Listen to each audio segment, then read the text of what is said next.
Hello. You all eating me all right? Thanks, Neil. Literally the only hat I've got left, so I'm making do. Because look at this. Look at this mess. And I can't even get a haircut because all the bloody hairdressers are shut. Hello, everyone. Evening, St. Jimmy. Hello, Michael. The Creative Modeller. Hello, Martin. Bike Adventures. XCXLM. Lucas West. Trees and Wheels. Oh, I can't pronounce that one. Donescu. Slider. Makes change to be on a stream. Yeah. Oh, yeah. Oh, hello, mate. How are you? Club Rick. Hello. One Drone. Neil. Oh, I can't keep up. Brianna. Hello. Antoine. Hi, Bird. Ian. David. Alright, I'm going to stop now because otherwise I'm just reading names for an hour. Shelf. Oh, there's a few more. Hello. Hello, hello, hello, hello. How are we all? Everyone good? Everyone alright? Hey, Bill's here. William Justice. What's he saying? Alone in a video now. Hey. So, if you don't know, Bill, William Justice, he's just commented on there. He's well worth checking out. He's doing some really cool stuff with Davinci Resolve. As is Jake. Jake Whip is in here. So he commented a minute ago. If you're not following them, go have a look at them. They're really good. They're doing some good stuff. What else is going on here?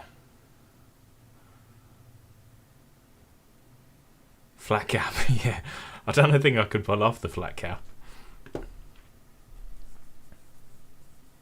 do have beer. So we'll be consuming a beer as we go. We've got, what, 3 minutes until the live stream begins.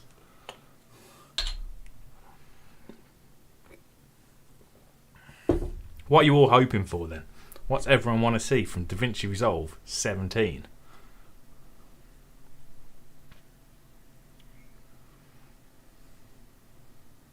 Davinci beer. Yeah, that'd be good, wouldn't it? Especially if it was free.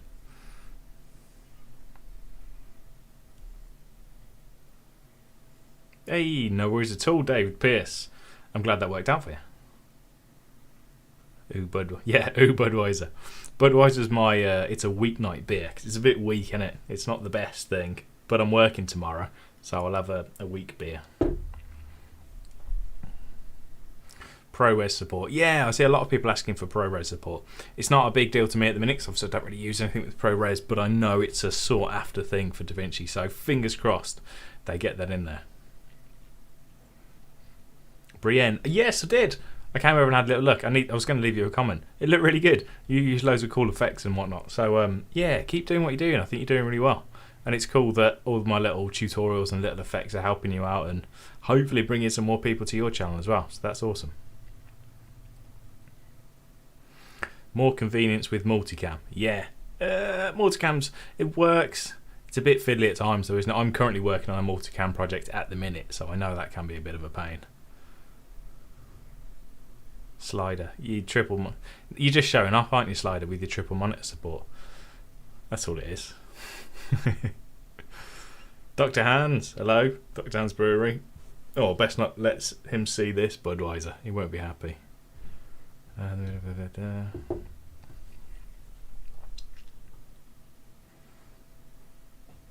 I don't know. Someone's just asked, are they starting work on 17 or have they released some beta? I think this is the first they're releasing of it. I've not seen any information about it whatsoever until the other day when they just posted that they were doing this big reveal. So I don't know, honestly. I think this is the first anyone's ever seen of it. I don't think there's been a beta. I don't think they've put it out there at all. So I'm quite excited to see what they deliver, honestly. Someone mentioned that there's a big Apple presentation thing tomorrow or over the next 2 days or something, sometime soon. So they're wondering if it's a coincidence that this is coming out, you know, with no real lead up and just revealing this. So maybe it is. Maybe it's linked to the Apple one. I don't know. We'll have to wait and see. The third monitor is doing nothing. It upsets me. Yeah, I get that. Funny enough, I've just been given, hang on a minute,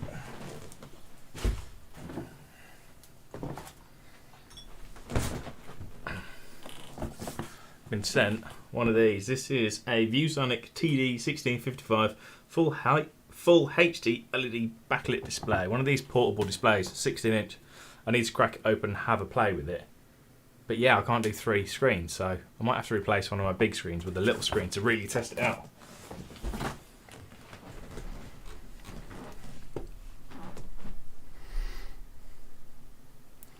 Grr. What? I don't really watch football. Someone's just asked what football team do I support. I don't really get involved with football, to be honest. It's not my thing. I was more of a rugby fan. Ooh.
Cool, man. Cool.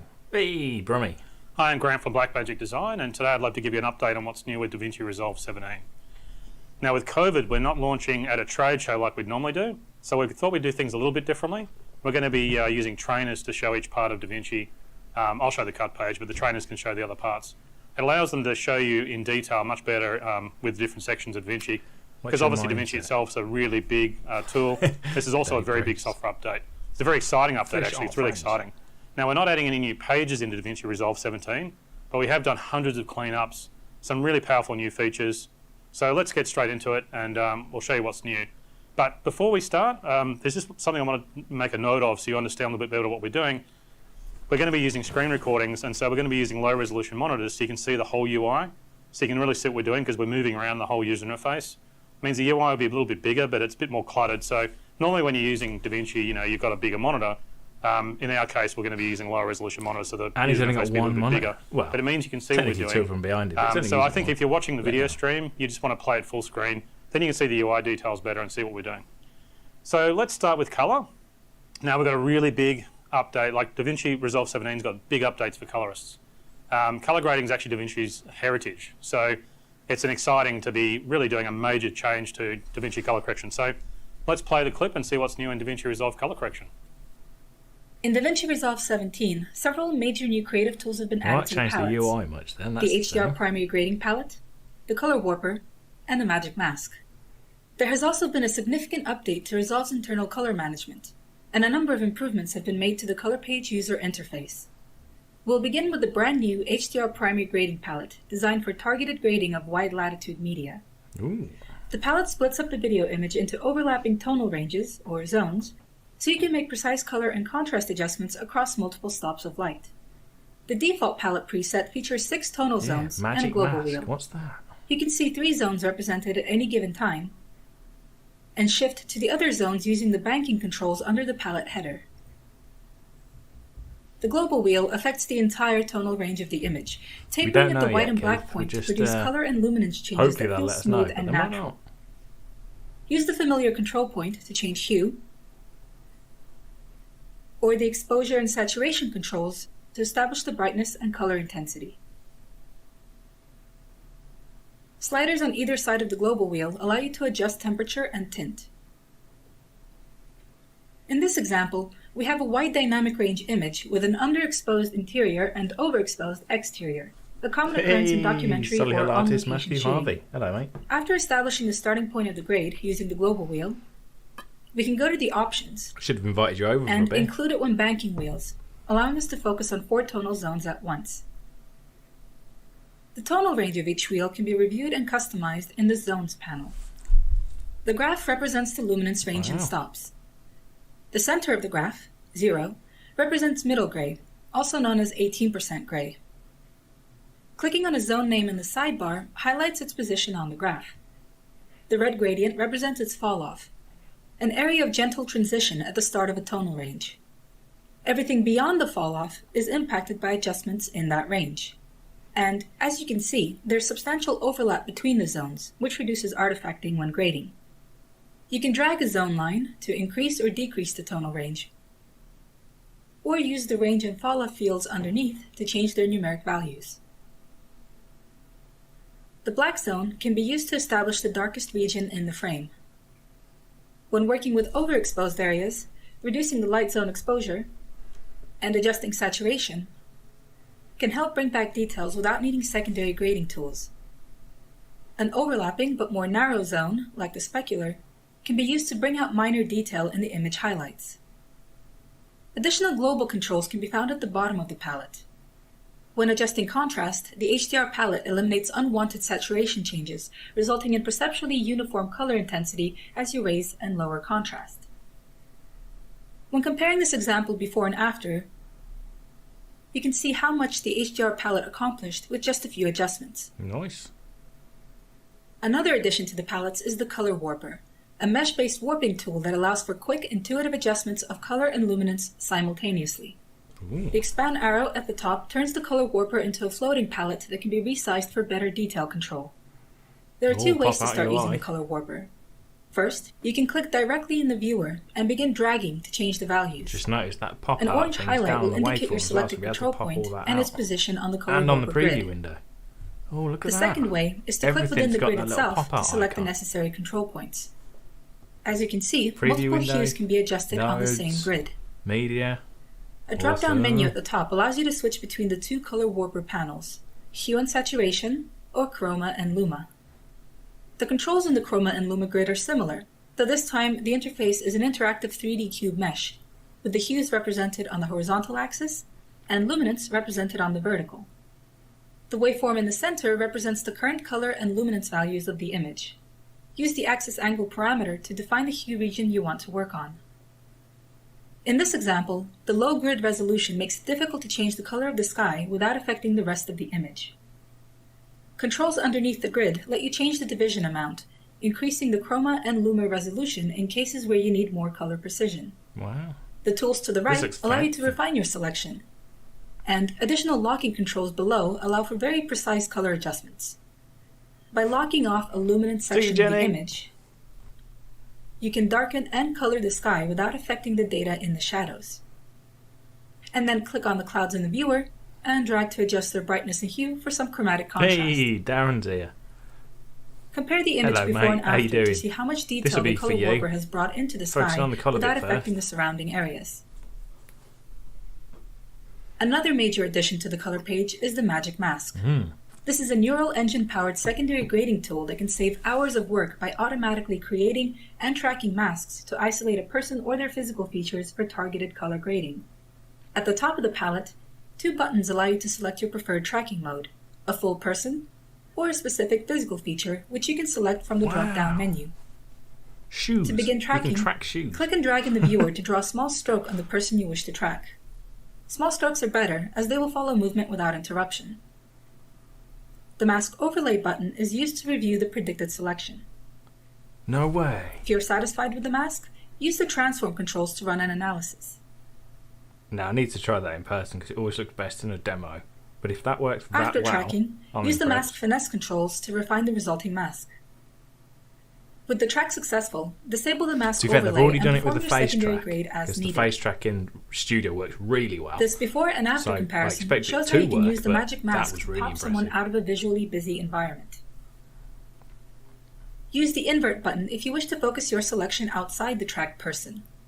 This can be effective for grading backgrounds to be less distracting, or for some more creative application.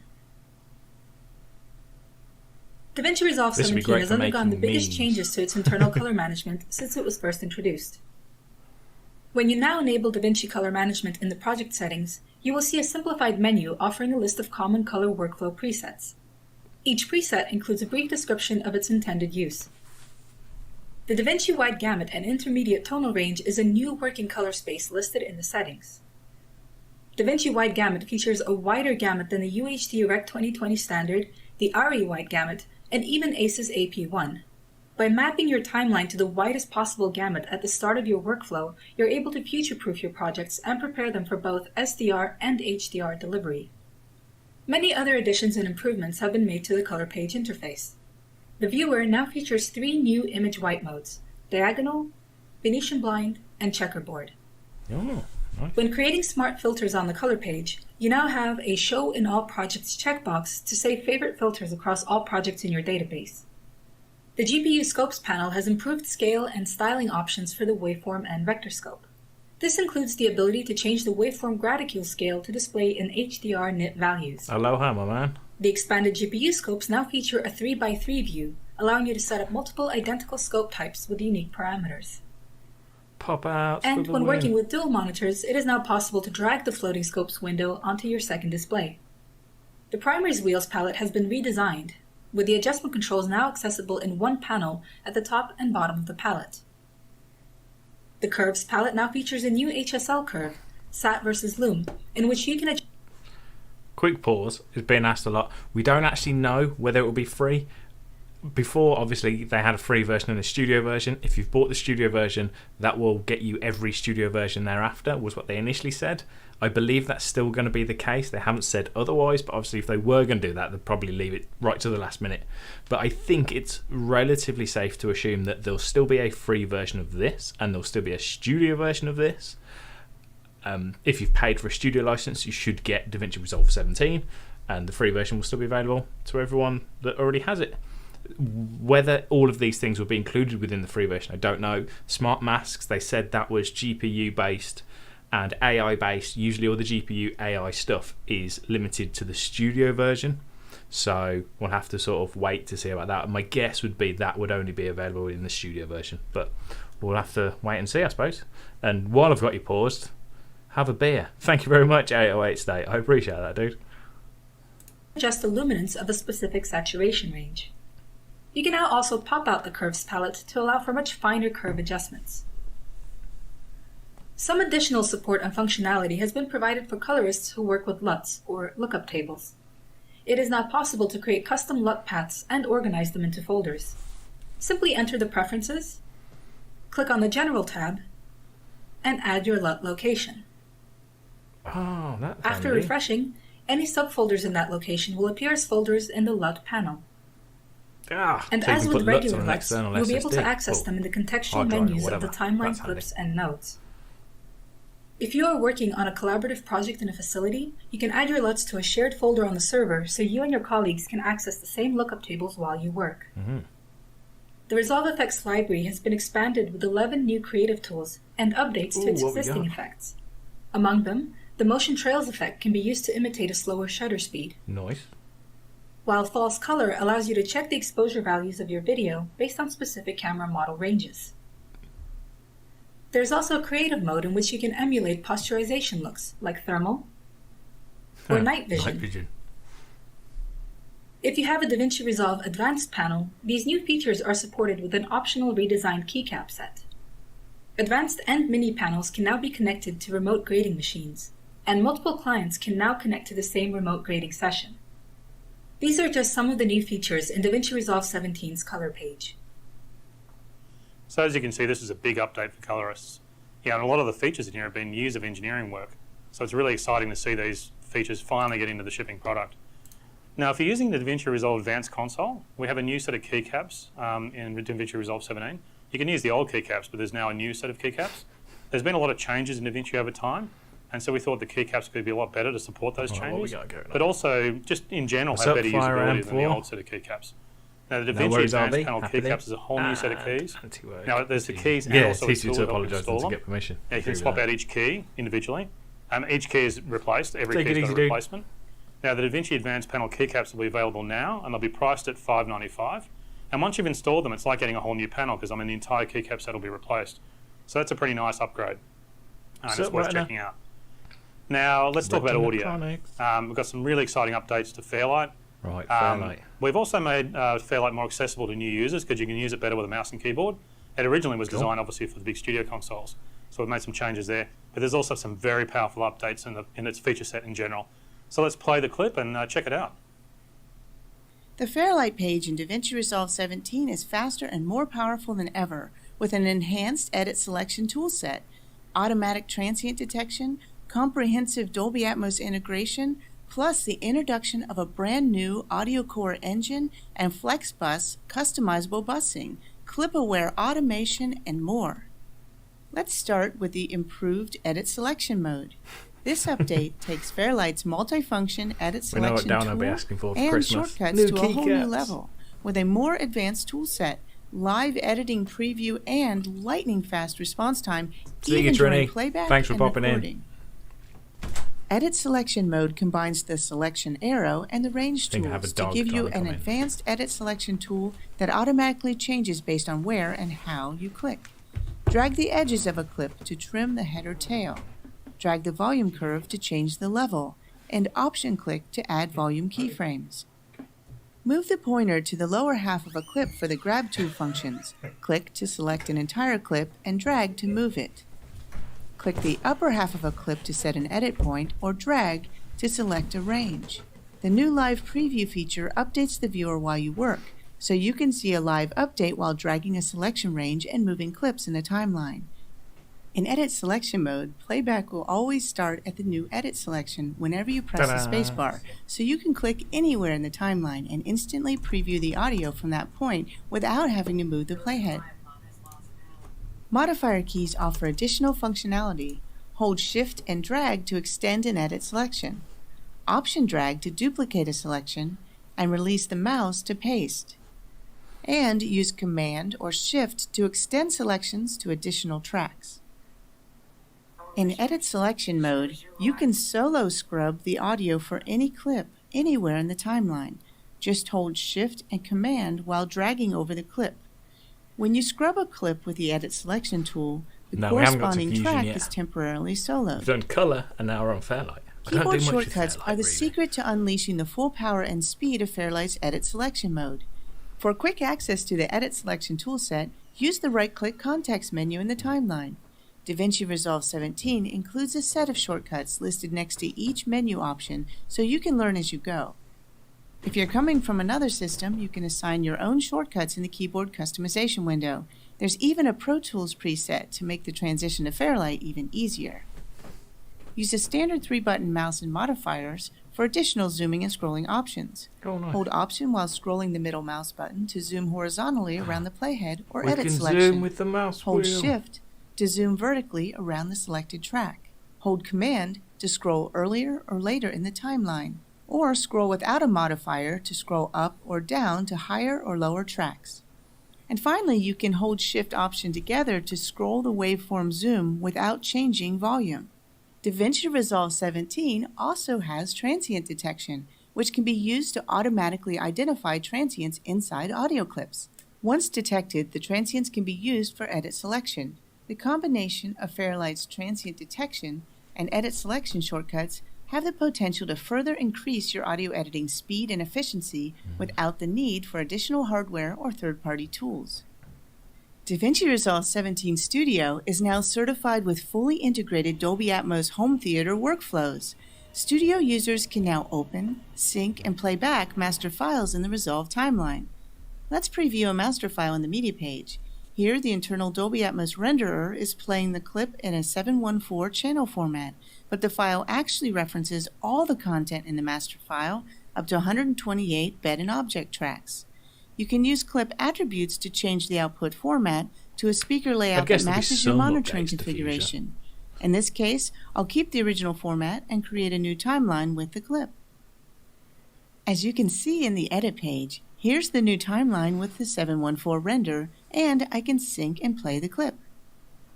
In the Fairlight page, you can see the channels in the timeline and the Dolby badge to indicate it is actually a rendered master file. You can render the timeline in the Deliver page in an IMF package as an IAB MXF file or as an ADM broadcast WAV file.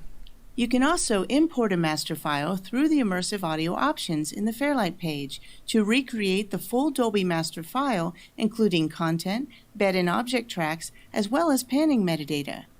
To see the panning metadata, increase the track height and choose which panning curve you'd like to see in the timeline tracks.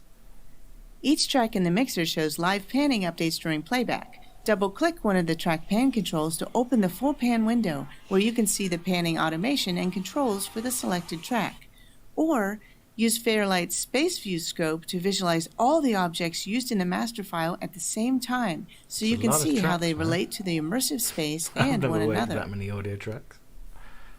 Solo tracks to isolate their objects in the Space View scope. Or change a track's color so the corresponding object stands out among the other objects.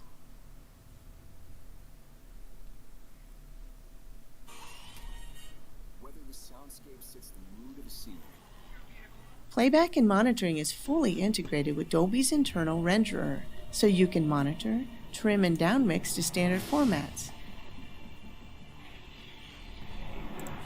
and export a new master file when you're ready.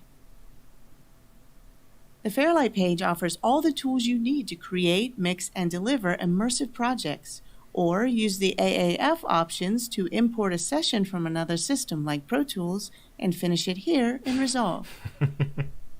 Welcome, Zonix. The new Fairlight Audio Core engine is an advanced high-performance audio engine designed to let you work with up to 2,000 tracks of simultaneous playback with extremely low latency on a single system.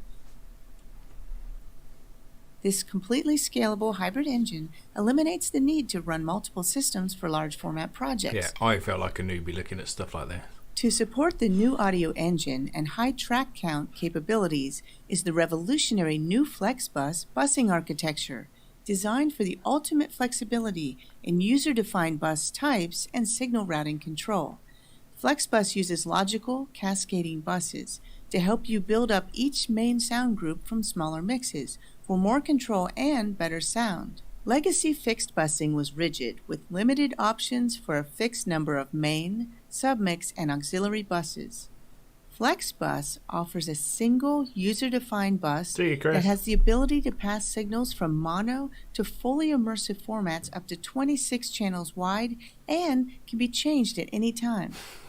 Bus outputs and sends can be patched one at a time in the mixer or all at once in the bus assign window. And users can control the routing of the buses in any way that's needed for the project, including bus to bus, bus to track, or track to bus. With FlexBus, you can direct signals to many different places at the same time to achieve complex mixing. For example, if you need to generate two mixes with different output levels, simply split the final mix bus to two more buses, each with a limiter set to the necessary output level, creating two different mixes at one time. Another awesome new feature in the Fairlight page is the ability to link separate mono clips so you can edit them as if they were a single clip. Once linked, you can also render the linked clips into a new multi-channel file. So if you've got monos, you can make them Here is the new multi-channel clip in the media pool and in the timeline. If you ever need to break a multi-channel clip into separate mono tracks, you just right-click the track header and choose Convert to Linked Group. Now you have mono clips in separate tracks that are linked as a group with a single 5.1 channel fader. Yeah, I think we're all waiting for the if you open the link group window, page and the fusion you pages. can unlink the tracks leaving you back Let where me you know in the started comments with if you're linked mono this clips interested and in separate Fairlight, tracks. or whether you're just waiting for Notice in the mixer that the mono tracks are still panned to the proper 5.1 channel. And finally, to take the example full circle, you can always right-click to unlink them. Fairlight's powerful automation toolset has been upgraded as well, with new clip-aware functionality that you can toggle on and off with the Automation Follows Edit button. When enabled, automation data is added to the audio clips themselves, so edits will be reflected in the embedded automation. Move a clip, the automation follows. This also applies to clips that are copied and pasted somewhere else in the timeline. Automation Follows Edit is great for tightening edits and moving whole scenes. To move an entire show, use the universal editing shortcuts to select all, cut, move the playhead, then paste. As you can see, all of the automation moved with the clips. These are just some of the exciting new audio features that you'll find on the Fairlight page in Davinci Resolve 17. So you can see this is a really big update for Fairlight. We think it'll really help people who are getting started in audio post-production. But we've also had a lot of people asking about getting it to work with a mouse and keyboard, a bit like Pro Tools. So we think it'll take care of a lot of Pro Tools people as well. But it's also got some really solid features for traditional Fairlight customers who are using the really big consoles. So it's really got something for everyone, we believe. Now, while we're talking about consoles, let's focus on that. Yeah, we've got a really good range of fantastic studio consoles. You know, go from 2-bay all the way up to 5-bay. Now, originally, Fairlight only worked with consoles. That was came with consoles. And we've done a lot of work to make it work with a keyboard and mouse. And that really helps people get started because you don't need a console. But we do have a big gap between using it with a mouse and using it with a studio console. So we really needed something in between. Now, we've come up with a new console. It's called the Fairlight Desktop Console. We've got some slides to show you so you can see what it looks like. The only console I've got coming is the PS5. It's got 12 incredibly high quality faders, and they're flying faders with touch sensitivity as well. And you can see the transport controls there on the right hand side. Got this though. A really nice metal search style. Feels really good. The studio monitoring controls up the top right hand side. There's a whole bunch of channel LCDs with pan which I'm going to be controls on reviewing on the channel. All those it's a handy channel little control LCDs can also be used for menuing. Sort of a teeny so all the console. knobs can be used together for a it's quite single interesting. channel. So, for example, if you push like the EQ button on the left-hand side, then all the knobs will become EQ settings. So it's really nice. And you've got all kinds of power. Those knobs can be switched across to do EQ, pan, and all the dynamics like limiters and compressors. Now it plugs in with USB or Ethernet. There's a slide at the back. You can see the rear connectors. You'll notice there's a HDMI connector there. Now the big Fairlight consoles have these really large LCD monitors on them, and we wanted the desktop console to have a similar feature. So this helps you move between the desktop consoles and the big studio consoles. So we think it's a really important feature, and it's an exciting feature as well. So you can plug a 1080 HD TV or computer monitor into the connector there, and you get the full channel summary of all the channels and the same, very similar kind of status as what the big studio consoles have. So that's really cool. Now there's loads of audio meters on the LCD monitor. All the busing's displayed there, but also the whole LCD can switch to focus on a single channel. So normally you see an overview there and you can see all your panning information, but if you select some of the processing, then it'll go to a single channel. And you can see there's a slide there that shows that, and you can see there's lots of information about the single channel and all the various processing curves, and that is really amazing. So now I have one here set up, so let's pan across and have a look, and you can see one working, a real one. Now you can see it's an all-metal design. It's a desktop mounted, this one. It's got fold-out feet, so you can tilt it up. That's tilted up there. But you can also flush mount it in the desk if you cut a hole, because it's got a ridge around the outside, so you can actually make it flush. Now all the faders are the same as the studio consoles. They're really good quality. They're the best quality possible faders we could find. You can see they're beautifully smooth and they just track nicely. Nice DC motors, beautiful What do you bearings. bet? How much does that now, all the console faders cost? and knobs are touch sensitive, so the knob here and the faders here are both touch sensitive. The UI will display when you're touching. It'll tell you that you're holding it. Now you can also do more than 12 channels. So you can adjust some levels and then like bank. So if I adjust some levels here, then I can bank across to the next 12, and I can just keep banking through. So you can see that you can have a lot of channels. Now we've got a really large multi-track project on this iMac. So if I turn on the automation, which I'll do with the button up there, there's automation controls here. You can second press play and you can watch all the faders move around and see how all that works. And there are obviously all the flying faders there, you can see it go. You can even bank across while you're doing that. So it all just tracks, and you can have hundreds of channels. It's really, really nice. Now you've got all the navigation functions on the lower left over the side there, so you can navigate the software from the panel. Now there's transport controls on the right side. You can see the search style there. Now that search style by default is actually jog, but it can also do shuttle and scroll as well. So for example, if I do shuttle, I can do shuttle. Sorry, that's scroll. So you can see I'm scrolling up and down the timeline faster, but normally it's just jog, so you can move around much finer control. Also, there's a zoom button on the bottom here, 4K. so you can spend a lot of time in audio zooming the timeline around. You can do that from the search style. So you'd never use it, but I'd buy it. And you can do that with your thumb when you're using it. Obviously, I'm using it from behind, but if you're on the other side, you can do it with your thumb and you can get all that working. Now, all your studio monitoring controls for your speakers are all up the top right here. And of course, the channel controls are really where all the power is. So each channel has an LCD and a fader and a knob. Now, the way they work is the knobs and the buttons are on a single channel. So you've got a select button Hey, and a stop solo spamming, and a knob. I'll kick And you they out. work on an individual channel, so you can do like level adjustments. Oh, I've got the automation on. You can do level adjustments and controls of pan, but you can then get all those knobs to work together. So if you press any of the processing selection on the left-hand side, so Send for me an example, email. I'll press EQ so you can see what happens.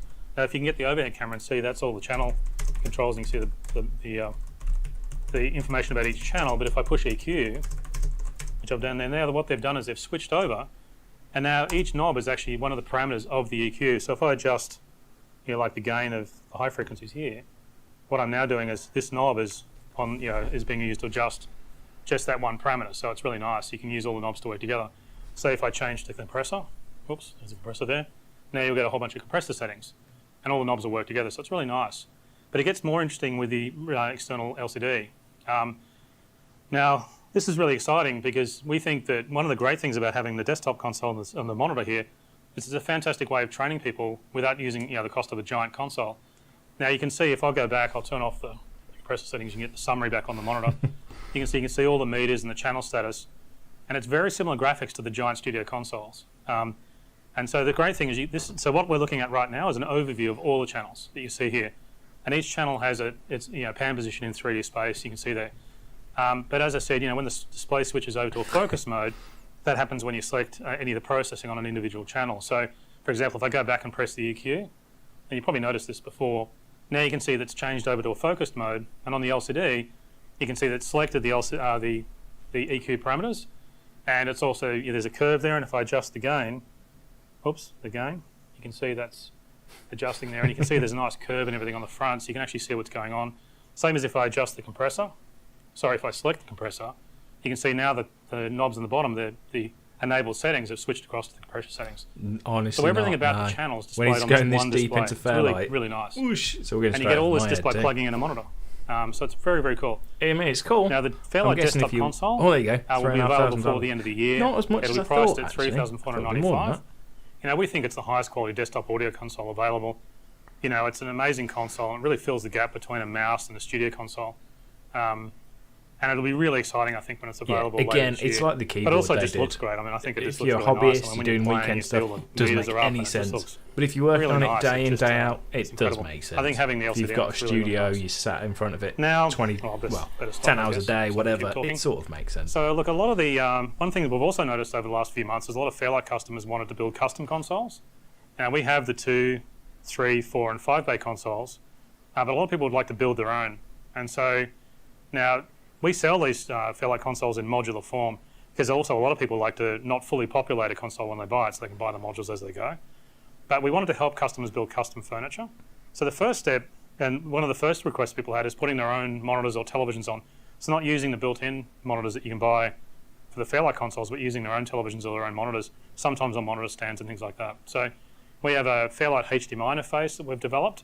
And what it allows you to do is instead of plugging the monitor in and using a monitor, it allows you to use any 16:9 HDMI TV or monitor. Now I'll show you what it looks like. There it is there. So it's just a simple little converter. You plug your Ethernet into it. It looks like one of the big monitors. It's actually the same electronics that drives the monitor that's in the Fairlight Studio console. In fact, this electronics is also in here. And it'll then drive a HDMI or SDI display, so you can choose what type of display you want. Now that's $259, and it's available now. And if you buy one of those, when you're building the console in the console application in the Davinci software, you can actually the software will see this as being one of the monitors. Then you can use your own monitors. So I think that's pretty nice.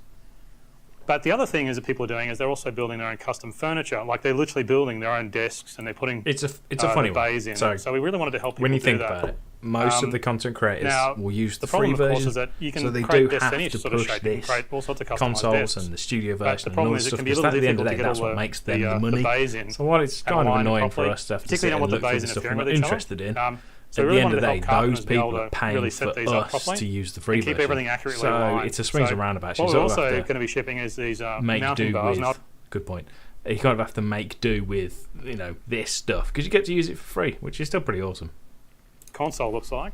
And what we have is we have all these pins, these mounting pins here. And what they do is oops, it's really heavy. What they do is the bays mount into these pins and it keeps them accurately aligned so they don't interfere with each other, they don't strike each other if you lift them up. So the bays in the Fairlight console actually tilt up and you can put the modules in. So we'll be selling these. And also It's like if you went out for a meal and your mate was like, I'll pay for your food, but I'm going to tell you a really boring story. You'd go, oh yeah, okay, I'll sit through this boring story so you can buy me my food. Like, you're getting something for free, so you make do with the other stuff. buy with Fairlight.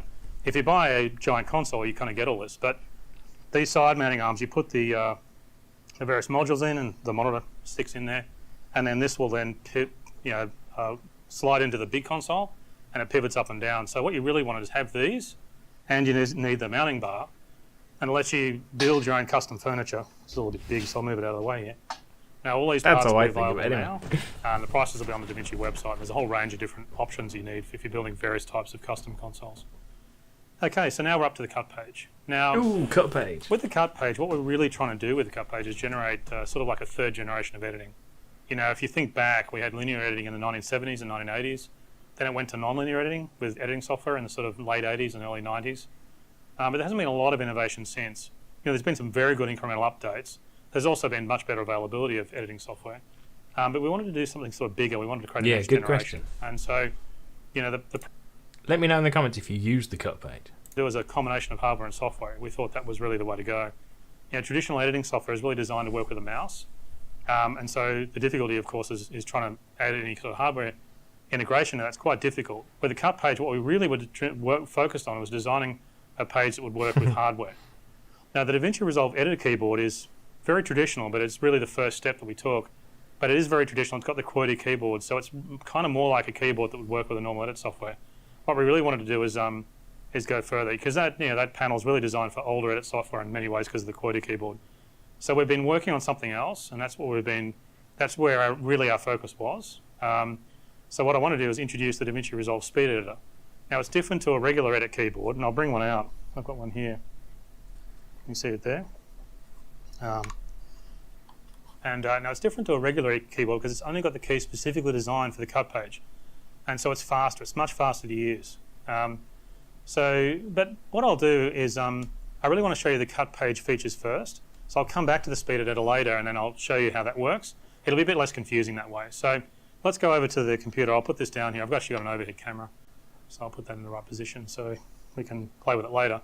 But what I'll do is I'll go across to the computer here and we'll create a new project and keep going. I'll show you what's new on the cut page. So if you can cut across to the UI. Okay, the first thing we want to do is create a new project. Demo. There's one, go to the cut page. Okay, now we'll need to load in some clips. And I've got some clips here on the desktop. I'll load in these. Here we go. Now I'll also need to create a new timeline.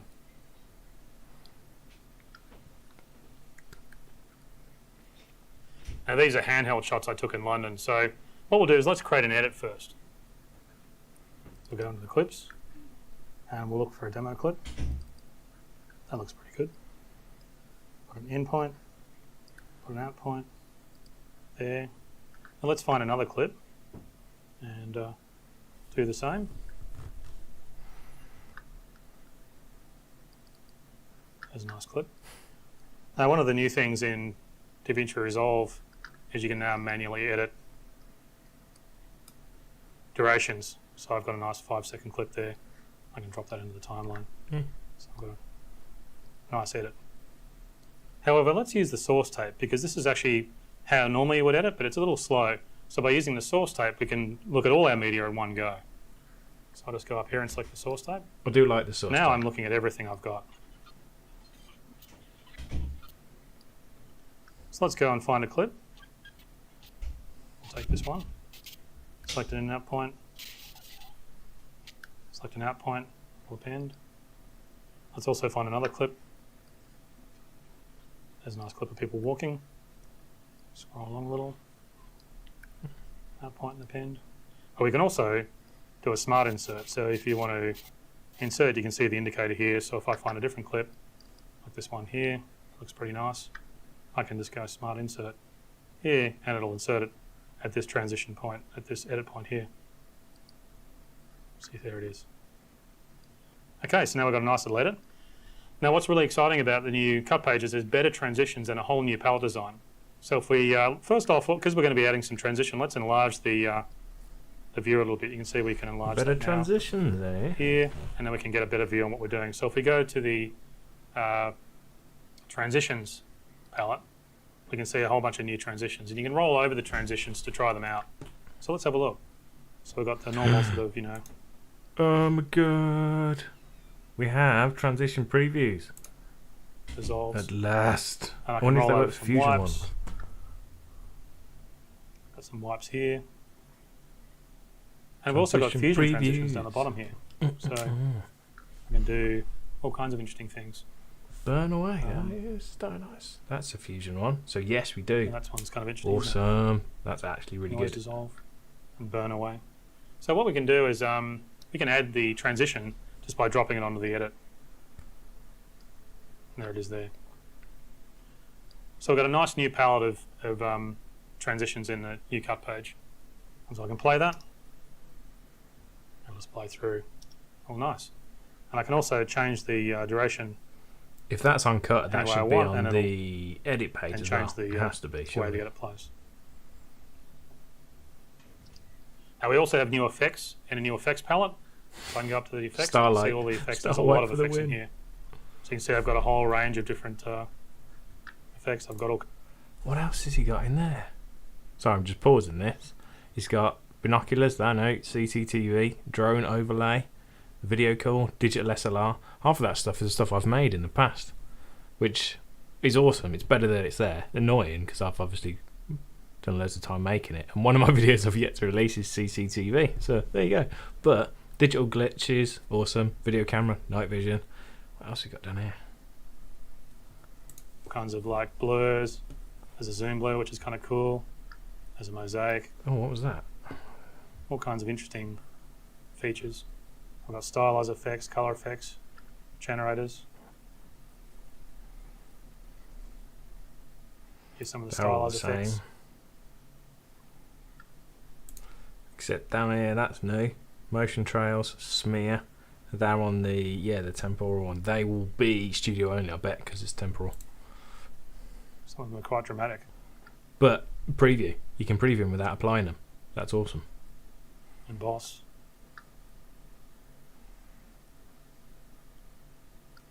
Vignette. We've also got some other ones like stylized effects, texture effects. One's really fun one is analog damage, and I'm really shocked about how well it does. I'll drag it down. It's really quite amazing. It looks like an old VHS Analog damage is machine, cool. and it's really quite accurate in the way Only available in the studio version, analog damage, but it is really good. what it does. So you can see if I play that, it really looks like an old VHS machine. Now the other thing we've done down the bottom too is you'll notice that when you do add an effect, there's a larger effects icon down the bottom because that was a bit hard to catch sometimes. So one thing that's also worth noting, all these effects are designed for feature film users, but we think they're also a lot of fun for everyone. But a good example of this is the lens flare and the lens distortion. They actually simulate actual lenses. So these go well beyond simple NLE effects because they're effects designed for high-end work, but at the same so that we have to do them in a different way. They have to be sort of almost accurately implemented versus just making them look like like a lens effect. So they're really very, very high quality effects. There's also new titles and a titles palette. We have some really nice titles. Ooh, are they new? Yeah, digital glitch, they weren't there before. Clean and simple. What else have we got? Jitter, long title. I hope they've improved those because the titles were garbage before. They were really bad. They're all Fusion titles, so I bet you can use them as templates as well. Graded some of the titles, but we've also got some new Fusion titles which use the Fusion engine. So let's add a title and see what it looks like. So I'll give our timeline a little bit of space. See, we've got a nice title here. Actually, I should move it across because it's getting in the way of our burn effect, as you can see it there. And animates on. They're doing me out of a job.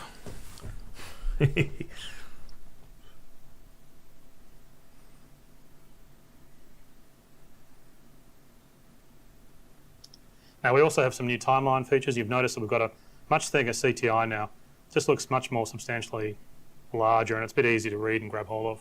The other big thing we've got is when you insert a clip now, it'll keep its transitions.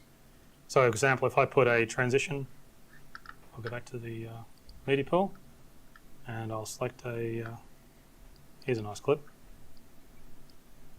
an in point, just a 5-second duration, but I'll also put a dissolve on both these points here.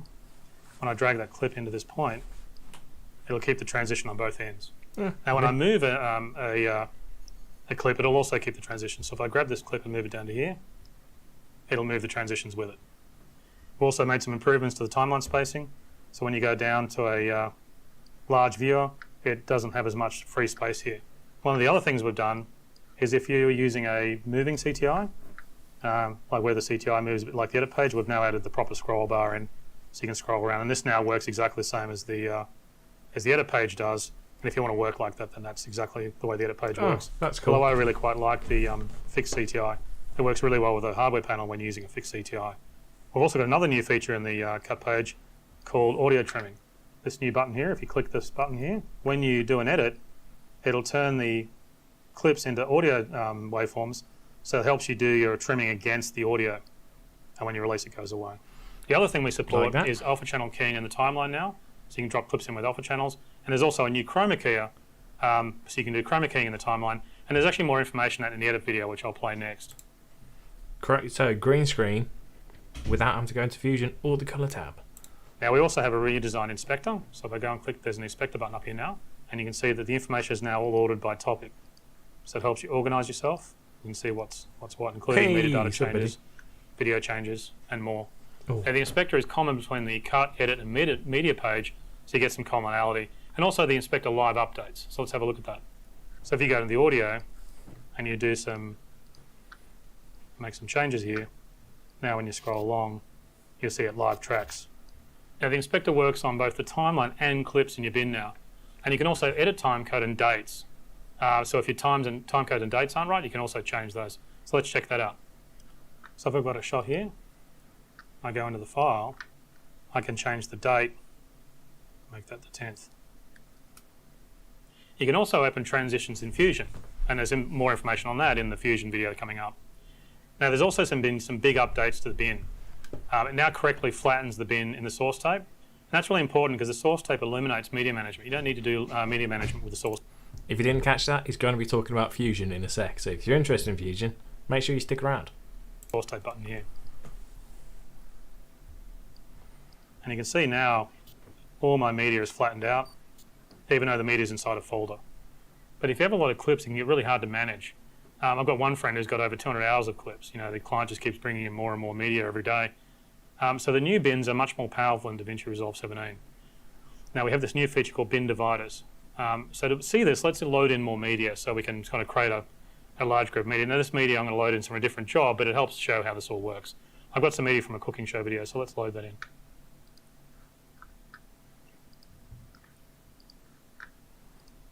Now I've got all my media in the one bin. So now what you can do is you can see the bin dividers are actually showing us dates. Oh. Now we can see these bin dividers even if we go into icon view or clip view. That's handy. There. Wonder if you can do it by frame rate. Or even in list view. See, there they are there. So as I'm scrolling through the source tape, I can see that it'll track me. I can see what's going on. I've got a lot of media here. Now we've also added new sort modes, so there's other sort modes that we can use, and the bin dividers will change based on the sort mode. So let's have a look at the sort menu here. You can see we've got a lot more items in it. So we can actually now sort by clip name. And you'll see the letters. So now the titles have become letters. Reverse sorted. Or I can even sort by clip color. But of course there's no color assigned to any of these clips, so they're all the same. And I can also sort by scene and shot. Now you can see scene 1. Oops. Now the bin has an unsorted section for any clips that don't have metadata. But we can use the new inspector to organize these clips. So let's check that out. Now let's go into this clip here and we'll open the inspector up. Go to file and we can see we can actually got no scene information in here. In fact, if we go and click on that one, you can see it says scene 1. I'll click on this one, it says there's no scene information. Now we can update these clips really quickly. I can select on auto select the next clip, so it makes it even faster. That's controversial, Billy. They've made it so that you can turn it off in the cut page. Now it's gone and automatically what it's done is it's gone and taken that clip, added scene 2 to it, it's sorted it in the bin to scene 2's location, and it's automatically selected the next clip that doesn't have any metadata on it. So I can just go through here and update each one of these. Let's make some of them scene 3 as well, so it'll give us some variation. And now you can see that the bin has sorted them all and they've all been assigned their spots. Now normally you just copy what's on the slates into this metadata here so that the clips would actually match the slates that have been done. Or obviously the metadata could come out of the camera and the clips, like these clips for example already say scene 1 because they come out of a Blackmagic Pocket Camera 4K and that has metadata support. But what it means is that the bin's always sorted correctly, even if you're going to the timeline and doing work on the timeline. I'll close my inspector. Or you go back, whenever you go back to the source tape, your bins are all resorted, you don't have to keep doing it all the time manually. Now another powerful feature is we can actually then focus the source tape by the metadata. So this is really exciting. What it means is that we can zoom into a region by pressing the source tape button and it'll then focus on that region. So for example, if we're scrolling along and we're now in scene 2, if I push the source tape button again, it'll now only show me scene 2. So it means I can go into scene 2 and then work just on scene 2. If I push escape, it'll come back out. And if I scroll along, I'm in scene 3, push the source tape button, now it's in scene 3. Push escape, it'll go back. Normally the source tape, if you put an in and out point, pushing source will focus on the area between the in and out points. But if you don't have an in and out point set, it'll now focus on the region. So now I'm in scene 1, I can go and click the source tape button again, and now it's showing me just the Winter Wonderland media from London, and it's not showing me that new cooking show stuff that I brought in because it's zoomed into scene 1 and all these clips are all being tagged as scene 1. Now you can do that with any type of metadata. But all this lets me move between scenes really quickly and then focus in and zoom into the scene that I'm working on and zoom back out when I want to see everything. Now all this works much faster on the speed editor, so let's just pop across here for a sec and have a look. And you can see how this all works because we've got these big buttons for the... While he's talking about that, I want to just look at something. Showing us dates. They're all the same. And it's automatically... Where's so this is inspect source tape up here. Cook source tape on the timeline on here.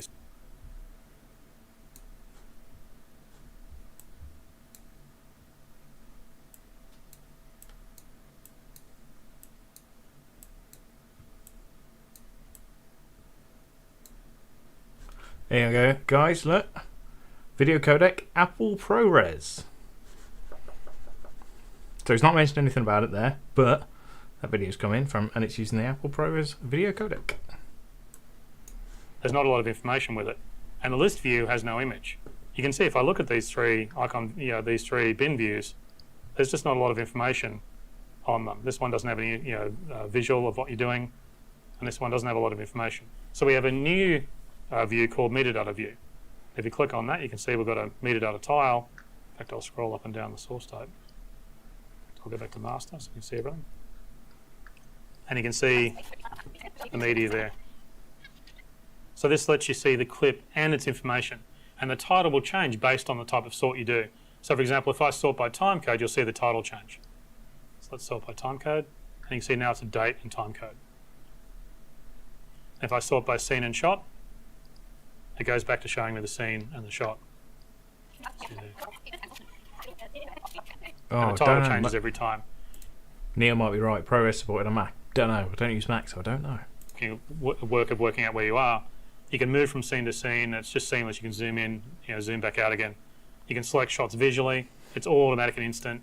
As soon as you select the source tape, all this happens for you. It's all assembled for you automatically. So it's very exciting. Now there's also a lot of other cut page features, so I'll show you some of those now. Now Davinci is much better at relinking clips. So if you've moved a folder, you can relink clips really quickly. Let's go back to the clips and we'll have a look. What we'll do is we'll move one of our folders. We'll create a new folder here and we'll move our Winter Wonderland media into there. Now the interface will have lost track of all that media. So it's all gone offline. So if you move media and you want to relink, you can do that really easily. And the relink icon's up here. It'll now show a relink. It'll enable. I can select a location. Back to the desktop, there's my untitled folder. There it is, and when I select it, it relinks all the media for me. There it is. So it's super fast now to relink media. There's now a whole new media manager as well, which lets you export projects out and pass them to other people. So let's check that out. So we go into the media management. I get a new media manager window. I can export out a timeline. Oh, nice. And I'll export out the edit I just did. I'll also create some low resolution proxies. Let's do something in 720p. And what I'll also do is I'll put some handles on my media. And now what it's doing is it's rendering out all my content. Now this is in addition to the regular archive feature. The archive feature, you can take all your media and give it to someone. The problem is often that's too big to send. So what this allows you to do is send just the media for the single timeline, but only enough media to support it. And you can also, as I just did, export with handles, and you can export the raw media or the transcode, and I just did a transcode. Now this means you can send the timeline and the media to another user, and they can then work that timeline and then return it back to you, and it'll relink back to the original media. So say, for example, if you wanted to send a timeline to a colorist so they could do a better color correction, they could send you back a new type of file called a DRT file, which is a Davinci Resolve timeline file. When you load that back in here, it'll recreate the edit. So let's see how that works. What I do is I'll create a new project.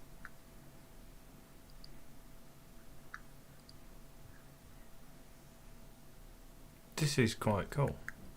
While it's doing that, my mind for this is if you work from a laptop, you can keep all your main media on your PC, you can work on it, do all the stuff on your main computer, and then let's say you're going away for the weekend, you want to work on a few bits, you can export the timeline, just put a tiny file on your laptop, take that with you, edit, come back, sync it all up, and off you go. That's actually going to be quite handy even for just everyday sort of usage if you use a PC and a laptop or whatever you, something like that. And I've just imported the media you've given to me and the timeline. So if I go to the color page, and I select some of this, wow, look how small the color wheels are in this view. So I'll just create a horrible looking grade. There it is there. So we go back to the cut page. Now what I can do is I can export out the file. I can export the timeline, desktop.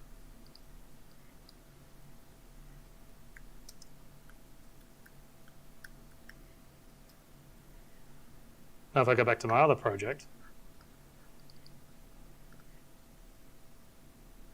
I can now see what the colorist has given me by importing that timeline file. There's my new color correction. That's got my terrible color grades in it. There it is there. And that's relinked back to the original media. So the great thing about this is only the timeline file needs to be sent back. And the DRT timeline files are really small, so they can be emailed. A big laptop. Now the remote user can also send you constant updates. So if you've got someone who's doing a large job and they're doing constant work, they can keep sending you DRT files back, and you can just keep loading them in. It'll link back to your original media, and you can see the work they're doing as they're progressing. There's also been some improvements in the viewer. We've got a full screen button now, so you can go full screen and play.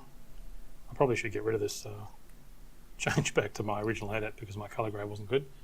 We've also got safe area and safe title markers now, which you can turn on, and there's a menu for those. So you can set all kinds of aspect ratios. There's also a better quick export menu window as well now. You can see we've got more items in there and it fits better. So you can see there's some really nice updates to the cut page. But now let's have a look at the speed editor. So the big question, I guess, is why did we develop the speed editor? Well, we didn't want to waste space on a QWERTY keyboard, which we really felt like is probably designed sort of as a modification of the normal keyboard for traditional editing.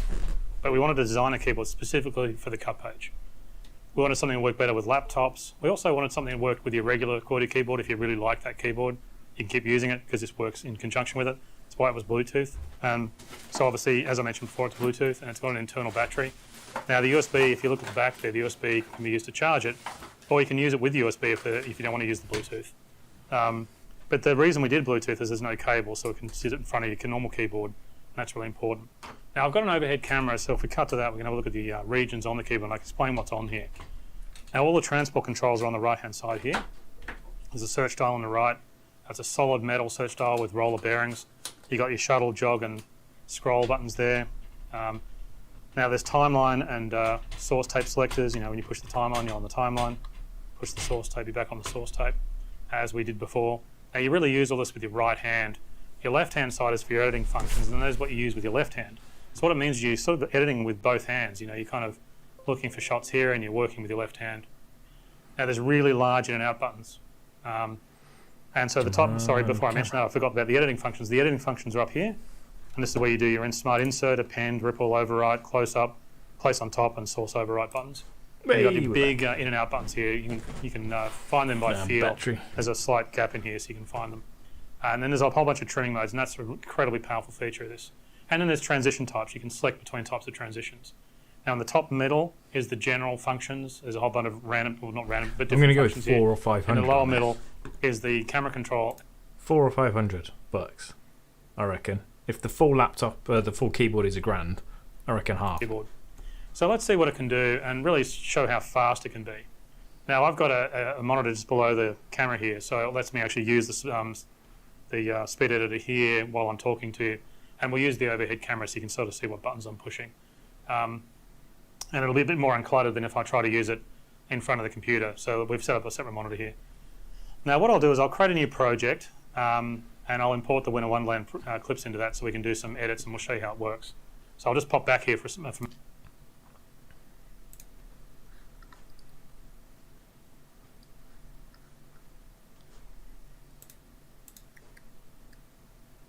Where's my sound gone?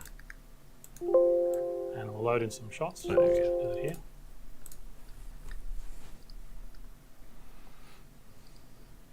Oops, I've got my Winter Wonderland shots in there now. I'll also create a new timeline. So we've done that now, and let's create some edits with the speed editor keyboard.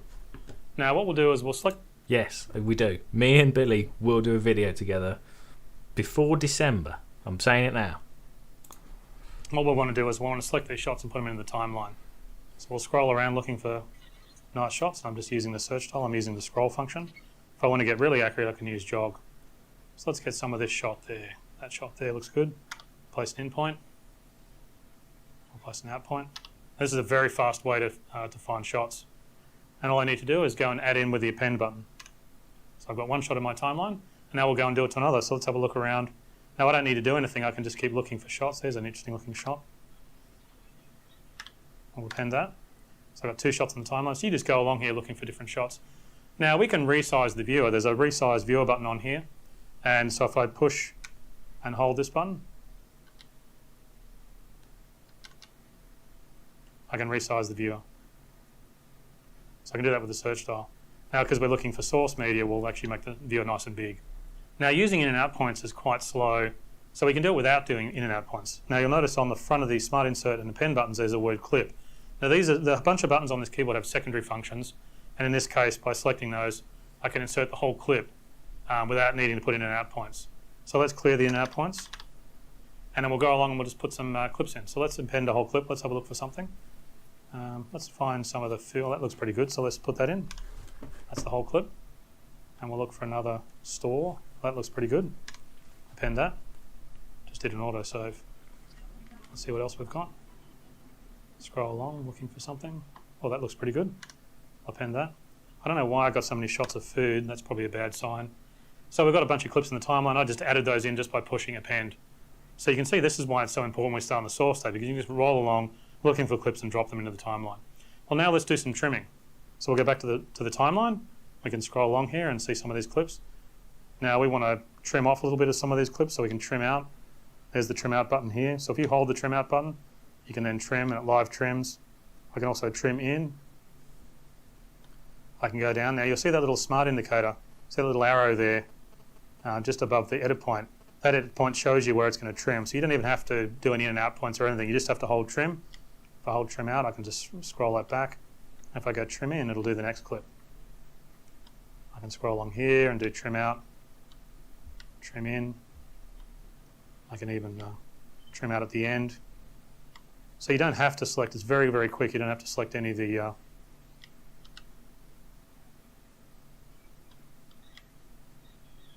you don't need to select any in and out points or anything like that. So the great thing about that is that you can just, like, I think trimming is probably one of the most powerful functions of the keyboard, and what makes it so fast.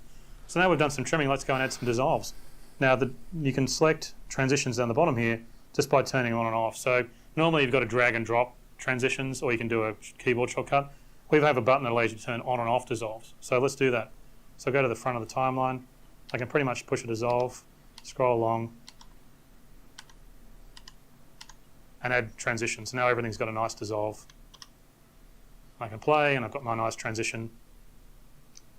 And I can do additional trimming. Another thing I can do is I can remove the dissolves just as quickly. So let's have a look at that. So if I roll along here, I can pretty much go along here and remove the dissolves. Just as fast. Now, I can also change the default duration of a dissolve, or I can change the duration. So if I put a dissolve back in, I can go along here and I can go transition duration, and I can change the length of it. So say if I want faster transitions that are 10 frames long. Thanks, Trees and Wales. Primary, please do a tutorial on editing on main drive and then moving to an external drive. Consider it done, I'll add it to the list. I do that as I double press, and that's because it's got a set key on the front. And if I double press the transition duration, now that'll be the default transition duration. So if I go along and create my transitions now, I missed one back there. Now they're all the same format, so I can change those anytime I like. Now some of the other rep modes is I can roll transitions and slip and clips, so let's have a look at that. So if I come down here, I can roll by pushing this roll button here. I can roll the transition up and down the timeline. I can also slip the clip. I can slip clips either side. I've got slip in, slip source. So I can slip the clip there, or I can slip the destination clip. I can also move a clip up and down the timeline, and that's very fast. So let's have a look, see how that works. So if I hold the move button, the clip will highlight, and I can just drag it down and then release it. And now it's moved the clip up and down the timeline. I have a nice full screen button up here. If I want to play full screen, I can just go and push a full screen button and then play.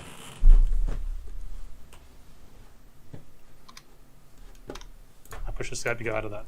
Now if I'm working and I want to trim and edit, what I can do is I might want to review that last edit. So if I double push the full screen button, it'll now take me a couple of seconds before the edit point and then play through it. So it's a really fast way of reviewing an edit in full screen. And if I double press it again, it goes right back to the same spot. There's also a button to adjust the audio level of a clip. I've got the audio level button just here. So if I hold that, I can adjust the audio up and down. You can see it there in the... It is quite a lot as I on this adjust the speed search editor, style. isn't it? See the audio level going up and down on the clip. I can also add markers anywhere I want. If I double press, the word marker is in front of the audio level button, so if I double press it, now I get a marker. So I can add markers if I need to fix something later, I want to come back to it. And in fact, if I want to change the color of the marker, it'll put down the marker that's on the right-hand side of the user, on the left-hand side of the user interface, just on the left of the timeline, lower timeline ruler. If I want to change the marker color, I double press and hold. Font viewer might still be there. Keep your fingers crossed. We don't know yet.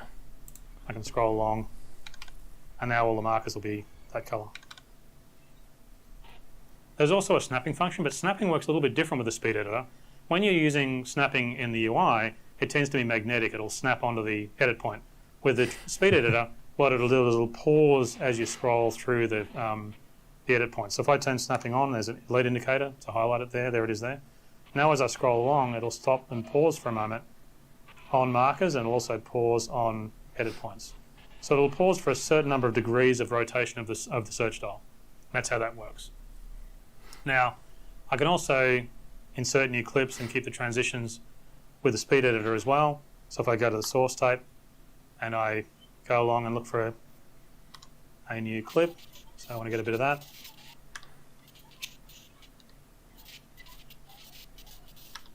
when I go and do a smart insert, it'll include the transition that was at that in point when I put the clip in, so that's really nice too. Now there's other edit modes in the keyboard that are much smarter because they're designed to work with the keyboard. Like the place on top, for example, places a clip on top of the current layer in the timeline. Ripple overwrite will replace the clip in the timeline, and if the new clip is a different length, it'll basically just accommodate it. So if it's shorter or longer, it'll basically change the space and swap out a clip. The close-up function is really smart. It uses some image recognition to do close-ups of people when they're talking. And it also now in Davinci Resolve 17 copies the color grade. So when you do a close-up of a shot, if it's got a color grade on it, it'll copy the color grade to the close-up clip. But one of the most unique edit modes is actually called source overwrite. It's extremely powerful for cutaways. So what I'll do is I'll do a quick multicam project and you can see really how that works. So I'll go back over here and create a new project.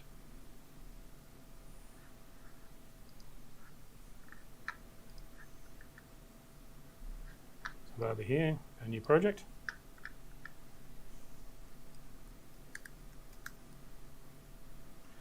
We'll create a new timeline.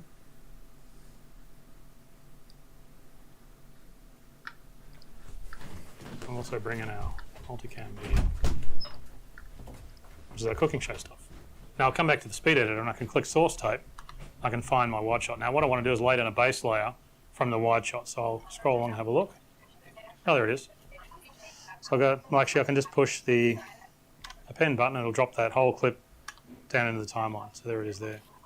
Now what I want to do is I want to create some cutaways. Now the first thing I'll do is I'll set it to video only because once I've got my base layer, I've also got my audio track. Now what I want to do is find some video cutaways and drop them in. This is where it shows you what the source overwrite function really does. It's very powerful. So let's go back to my source tape. Let's look along and find, oh, we've got some nice shots there. Well, actually, let's get the shots here where they're using the, they're cutting things. Let's have a look at that. So she's cutting something here. So if I go and create an in point on that and an out point, I can show you how the source overwrite function works. So now I've got that shot. Now the great thing about source overwrite, it'll place the shot in the timeline on the layer above, synchronized to that base layer, because this is a different camera view. So let's go and push source overwrite, and there it is there. Now if I go to the timeline and have a look at that, I have a new beer. I'll see that cuts away nicely. See? And that's all synchronized. So you don't need to care about what you're doing. You can pretty much just run along looking for good cutaways. Anytime you find anything, you can drop another cutaway. So let's find another cutaway. Eddie the Salsa just became a MrAlexTech technician. Thank you very much, man. Stuff here. Let's find. Oh, that's good.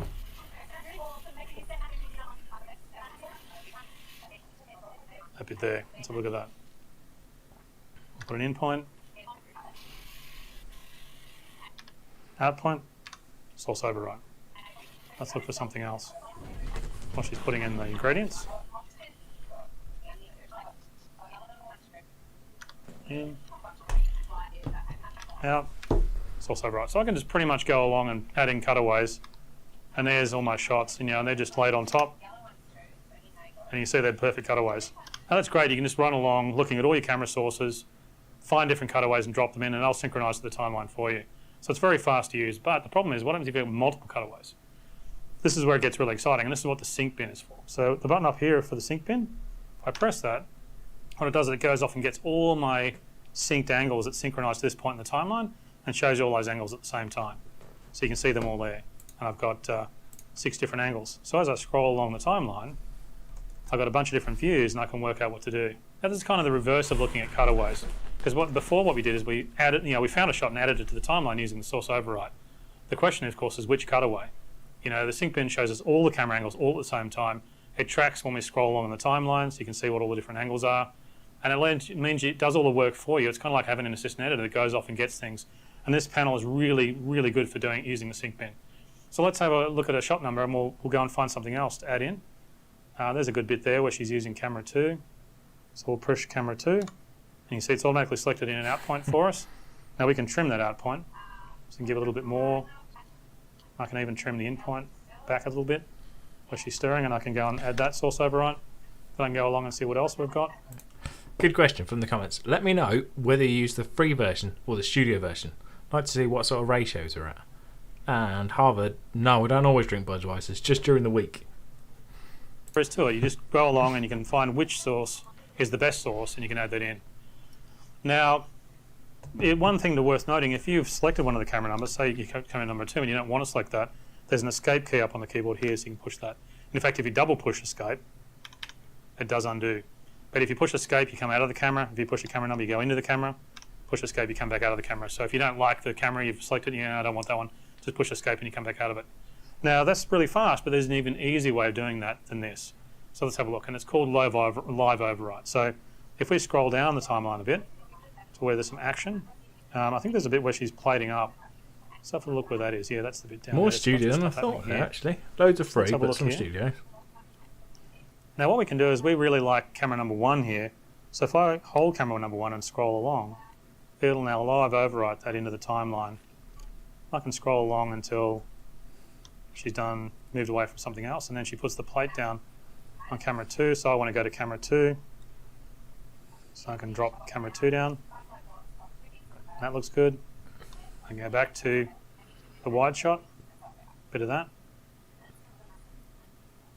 And then I really like camera 3. That looks pretty good. You can see it putting something in camera 3.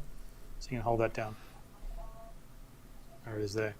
So you can see how powerful live override is. It basically just paints the shot. No, I always stick with keyboard and mouse, just traditional old school keyboard and mouse, me. I don't use any of the panels and that sort of stuff. So it'll finish on the out point. But the jolt knob's a little bit sensitive, and so I'll turn off snapping. So you can bump it a little bit. Sometimes you can put jump cuts in, like little gaps in the timeline. So the speed editor has a dedicated live override button. So what that means is it transforms the keyboard into a bit like a switcher. So if I turn live override on, it acts a bit like a switcher. So the camera number buttons are lit up. So for example, which camera number do I like? Say I like camera number 1. So now when I scroll along, it'll scroll along, and undo is scrolling backwards. So I scroll along, and I kind of like camera 4. Now I push camera 4. I scroll along. Oh, actually, I'm going to go back and change that because I quite like camera 2. There's camera 2. And there's a bit on camera 6. Looks quite interesting, so I can scroll along.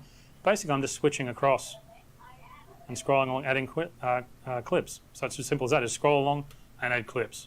Now, the transition type is indicated on the bottom here, and I've been doing cuts, but I can push dissolve, and now what it'll do is it'll transform into dissolves. I can also push the transition button up here. So what I can do now is when I scroll along, everything will be a dissolve. So if I scroll along and go to 6, oops, sorry, I want to go to 4, it'll do a dissolve to 4. It looks cool, don't get me wrong, and if you're cutting all day, I totally see why you'd use it. Again, I made that review of the full keyboard, and I could see the point of it if you were doing it every day and you were sat there just cutting away. But for most users, sort of most casual users anyway, it's probably pretty limited. So it's quite a niche product. There's a particular person that would really like it regardless of price, and there's a lot of people that just won't really benefit from it, in my view anyway. Camera 2, and so on. And then when if I go back to the timeline, now I've got all my cutaways and I've got the manual transition. And I can, of course, change that transition just by holding down the transition palette. I might want to change to a ripple wipe. So you can still do all the trimming that you'd like to do. I can roll the edit. If I don't like the edit points, I can do all that. So I can scroll along, and there's my edit. So you can see how fast that is. Now, what's really funny about this is that if that's not even fast enough, let's go back a little bit and I'll show you something we added as a bit of fun. So I'll go back to this point here. I'll go back into the... While he's still talking about that, the cut page, see a lot of debate in the comments about the cut page. I use the edit page generally, but if I'm on a laptop, especially a smaller screen laptop, the cut page can be really useful just because it scales better. There's not as much on screen, so it actually fits into a smaller screen nicer. So that's one thing to think about. If you're using a laptop and the edit page feels really squished in, try giving the cut page a go. Keep doing it. It'll keep placing transitions. I can push dissolve and it'll do them with dissolves. And now, this is not really the best media for it, but if I go back to the timeline, now I've got pretty much a random edit. Oops, go back to the timeline. And I've got this sort of random edit that, if that was a music video or something, that can be a lot of fun. And you can, sometimes it works quite well. But again, you can go in and trim if you need to trim. So I've really only shown you, editing shots from a single camera, and I've shown you some multicam editing, but you can really see how much faster this is. So we think the speed editor is going to be really exciting. Now, the speed editor is just starting production now. It'll be priced at $295. And we think it's going to be very affordable and really help people adopt this sort of new way of editing. Actually, it's a really great combination of hardware and software working together. But we'll be introducing it with a special offer. What we're going to do is we're going to bundle the keyboard, the speed editor, free with Davinci Resolve Studio. So if you purchase Davinci Resolve Studio at the $295 price, the keyboard will be included free. What? Now, if you buy Davinci Resolve online, we can't do that because there's weird tax problems around the world. But if you buy it through a reseller, then we'll be able to get the keyboard and bundle that. So it'll be really exciting. So that means you don't need to buy both. You don't have to buy the Davinci Resolve Studio and the keyboard. You can just buy the key. Wow. Right, so for anyone that missed that, you buy the Studio, you get the keyboard for free. They're both the same price. That's insane. Davinci Resolve Studio and you get the keyboard for free. Now, this is just an introductory offer. It'll be available for the next few months, but we think it should be really exciting. So moving on, the next step is the edit page. Now, we've got some really nice updates to the edit page as well. Ooh, edit page. Now, we do have a longer-term plan to share more features between the edit and the cut page, but we've really been focused on the cut page for speed because the pages have different uses. So we've really been focused on the individual pages for the moment, but you will see in future updates some cross-pollination between the cut and edit pages. However, let's play a clip from one of the trainers to show us what's new in the edit page. Better be good. There are dozens of new time-saving features and creative tools for editors in Davinci Resolve 17. When working with multi-camera projects, it's easier than ever to set up and sync angles on the edit page timeline. You can let Resolve do the hard work of aligning multiple clips using either timecode or audio waveforms. Once you have your clips synced, it's now simply a matter of creating the multicam clip directly from a timeline or compound clip. Perfect for ensuring the different angles are set up and aligned just the way you need. Davinci Resolve 17 now supports better handling of interlace footage for both editing and delivery. New options in the project settings allow you to deinterlace the footage using the Davinci Resolve neural engine for much higher quality results when integrating archive footage in your progressive edits. And there is now full support for interlaced timelines. With the option enabled, all footage, including motion graphics and keyframed animations, are processed at the field level for smooth interlaced results. You can even step through the individual fields directly on the timeline. Adjusting a traditional 16:9 timeline for the square or portrait delivery formats common to online and social media used to mean resizing and manually tracking content to the new aspect ratio. In Davinci Resolve 17, Smart Reframe uses the Davinci Resolve neural engine to automatically identify the main focus of the shot, adding keyframes where necessary to keep that subject in frame. Interesting. That'll only be Studio, I bet, because it's AI based. Davinci Resolve 17 gives editors even more tools and enhancements to build commonly required visual effects without requiring you to leave the comfort of the edit page. The new 3D Resolve effect keyer lets you perform keying tasks using intuitive on-screen effect controls to select, refine, and mask the matte, all without the need to go to the Fusion or Color pages. And you can now use internally and externally generated traveling mattes by using the new composite mode options to specify the alpha or luma mattes and the foreground layer to combine multiple images together for creative results. Interesting.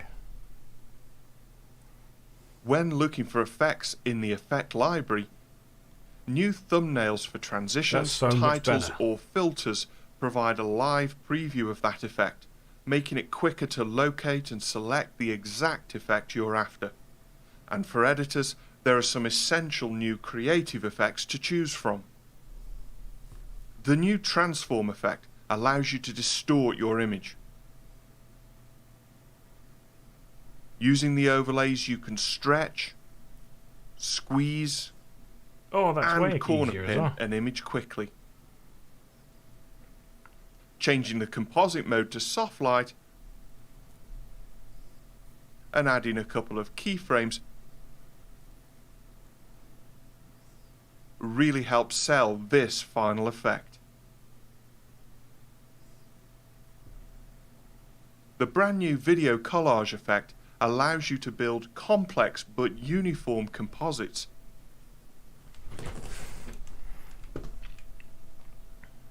And then quickly animate them on and off screen using simple built-in presets or manual keyframing. Wow.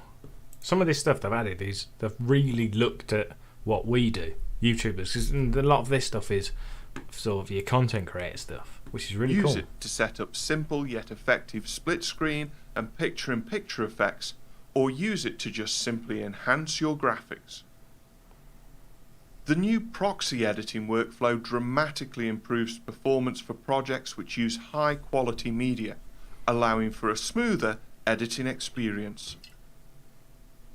From the project settings, choose the resolution, format, and location where your proxy files will be created. Then select the clips in the media pool and choose Generate Proxy Media.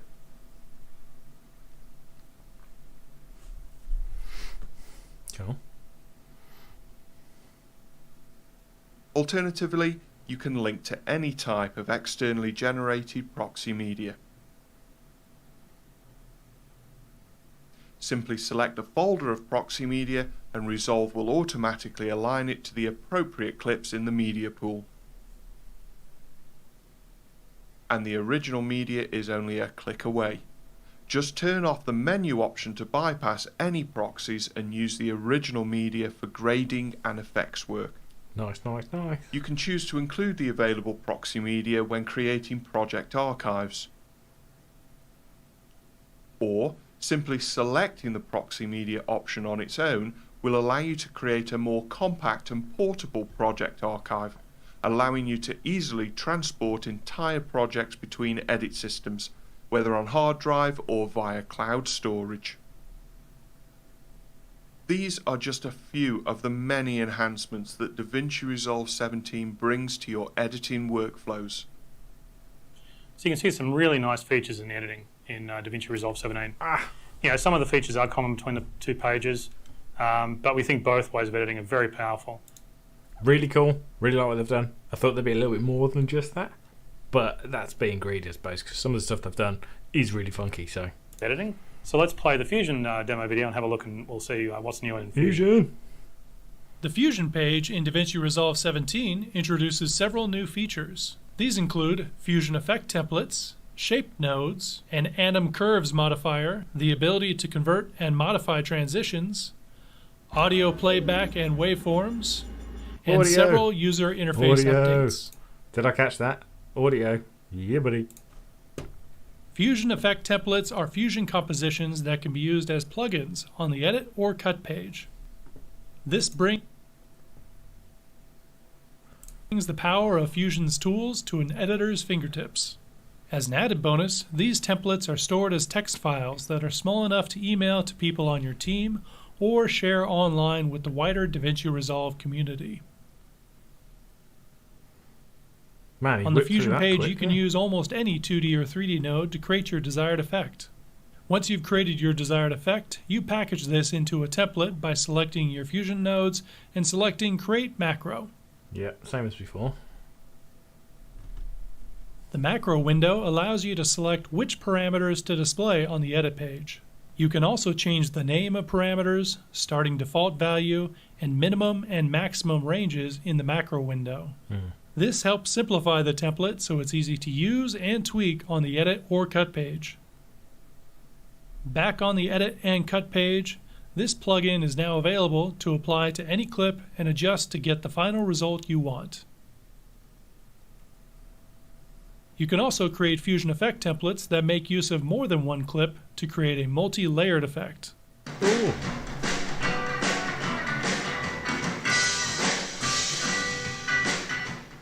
The Fusion page in Davinci Resolve 17 introduces a new category of nodes called shape nodes.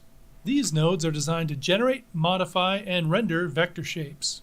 They are perfect for a variety of motion design projects like graphics, commercials, or title sequences. When creating animated templates for titles, transitions, or effects, the new Anim Curves modifier allows that animation to easily scale based on the clip's duration. That means the templates automatically adjust to fit the length of the clip or transition even if you change the duration on the timeline. But does it have curves? In this node tree, we Show modify me the the curves. X parameter of a transform node with Anim Curves. This will animate the image from left to right.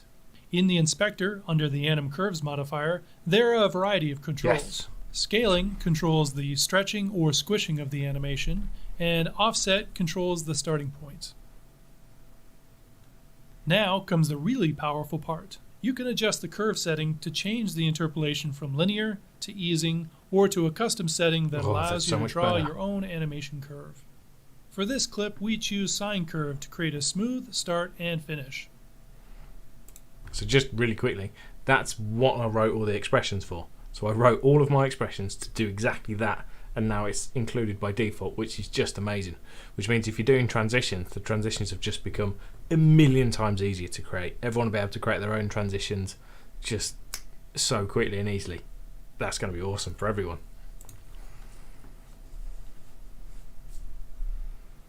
Back page, the animation scales properly as the length of the animation changes.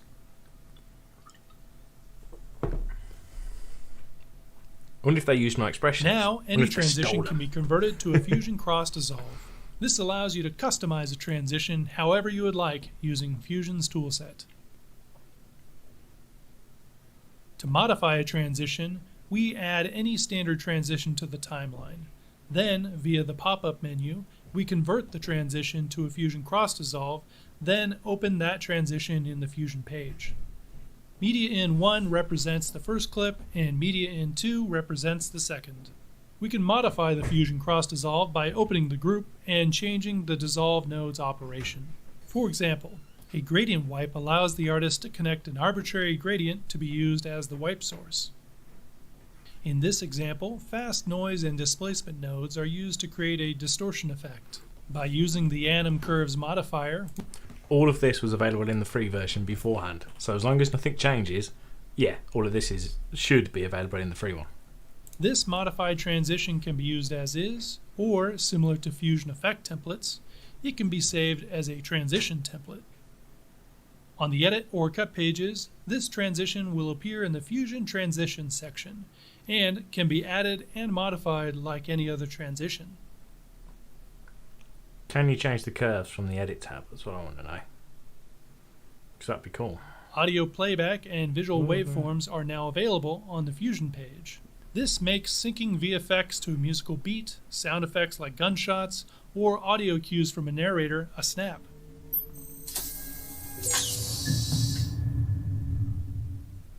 Customizable toolbars allows an artist to create their own toolbars tailored for their needs or a specific task. Edit and cut page timeline markers are now visible and editable on the Fusion page. Oh, that's really handy too. Node editor bookmarks have been added to help Fusion artists quickly navigate large node trees. Bookmarks can be manually created and are also automatically generated when you use underlays. New advanced optical flow processing brings significant speed increases for retimes, frame repair, and other operations that use optical flow. Lastly, additional GPU-accelerated Resolve effects tools are now available on the Fusion page. Oh, I thought you were going to say This free includes version. utility operations like film grain and noise reduction, and also high-quality creative effects like lens reflections and analog damage. No matter if you're an experienced Fusion artist or an editor trying it out for the first time, there are incredible new features and enhancements available to you on the Fusion page. So that's a really nice update for Fusion. Plus the rendering speeds have been Very really increased, impressive. which is nice. Now Fusion's popular with visual effects artists, but it's also great for titles too. And we're finding a lot of broadcasters are starting to use it for graphics. Yeah, because it's got a true 2D and a 3D workspace. So it's really, really powerful. It's much more powerful than simple title generators. So one of the last things I wanted to talk about is collaboration. Now this has become more important since COVID. So what we're doing today, we're announcing we're going to make the collaboration free of charge for both Davinci Resolve, the free version, and Davinci Resolve Studio. So you'll just be able to download it. Now we think this will help people work together. Collaboration will be the free download. You just go and download it manually. Now at the moment, it'll work with both versions. As I said, it'll work with both versions of Davinci Resolve, but we haven't had time to actually build a special installer for it. At the moment, it's still actually bundled with Davinci Resolve Studio. So what we'll do is before Davinci Resolve 17 goes final, we'll basically make a separate installer, and that'll be downloadable from our website directly. So you'll have to keep an eye out for that, and then you'll just be able to download it. But we thought it might be a good idea to show you a video on some of the capabilities of Davinci Resolve collaboration and really show you how powerful it is. So let's play the video, and we'll show you how the multi-user collaboration works with Davinci Resolve. Using Resolve's collaboration tools, multiple artists can organize, edit, color, mix audio, and create visual effects at the same time. Cool. When working with multiple editors or assistants, timelines work on a first-come, first-served basis. The first person to open a timeline has ownership as indicated by the red playhead.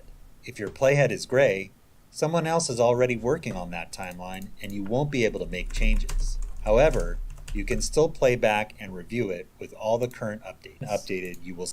Once the changes have been made by the owner, a refresh icon appears in the upper right corner of the timeline viewer to let you know that the timeline has been modified. Clicking the icon updates the timeline to the most recent cut. Bins also work on a first-come, first-served basis. A bin is locked and is displayed with the team member's color if they have it selected. You can also right-click the bin and select Lock Bins to keep other editors from making any changes even if you select another bin. The bins you lock have a lock icon next to them, and the other members of your team will see your collaborator icon color next to that bin. If you need access to a lock bin, the chat functionality is a great way to ask for another editor to release that bin. The color page works a little differently in the sense that it is clip locking instead of timeline locking. This means you can have a colorist or multiple colorists working at the same time in the same timeline. When you are on a clip in the timeline, your collaborator icon will appear on the clip on other members' workstations. This lets everyone know who has ownership of that clip. The colorist can set a look on a clip, then send a message to another colorist via the chat function and ask them to match grade the look. Using multiple colorists allow you to move at a much faster pace through the material. Once the grades have been updated, you will see the refresh icon appear in the upper right corner of the clip. Jumping to that clip will immediately refresh it to the current grade so you can see the new look. You can also see these changes occurring in real time on the edit page. Just as when you are updating your timeline, you will see a refresh icon appear in the upper right corner of the clips that have been updated in the color page. Clicking the refresh icon will update the color on the edit page. Like the color page, the Fusion page also uses clip locking. Similar to the color page, a VFX artist can work on the Fusion page while other artists work in the same timeline on any of the other pages. When you are on a clip in the timeline, your collaborator icon will indicate to the other team members who has ownership of that clip. In this collaborative environment, a lead VFX artist can quickly QC other artists' work or make tweaks immediately. A lead artist can also set up a composite tree and message another artist to take over and finish some final tasks like rotoscoping, or have another artist copy those nodes and apply them to similar shots. Once you have locked picture, you are now ready to move on to the final mix. All you need to do is move to the Fairlight page and begin. Like the edit page, the timeline is first come, first served. If you open a timeline, you can tell you have ownership when your timeline playhead is red. On other member stations, your playhead will look gray. You will not have the ability to make changes, but you do have the ability to play back the mix for anyone to review.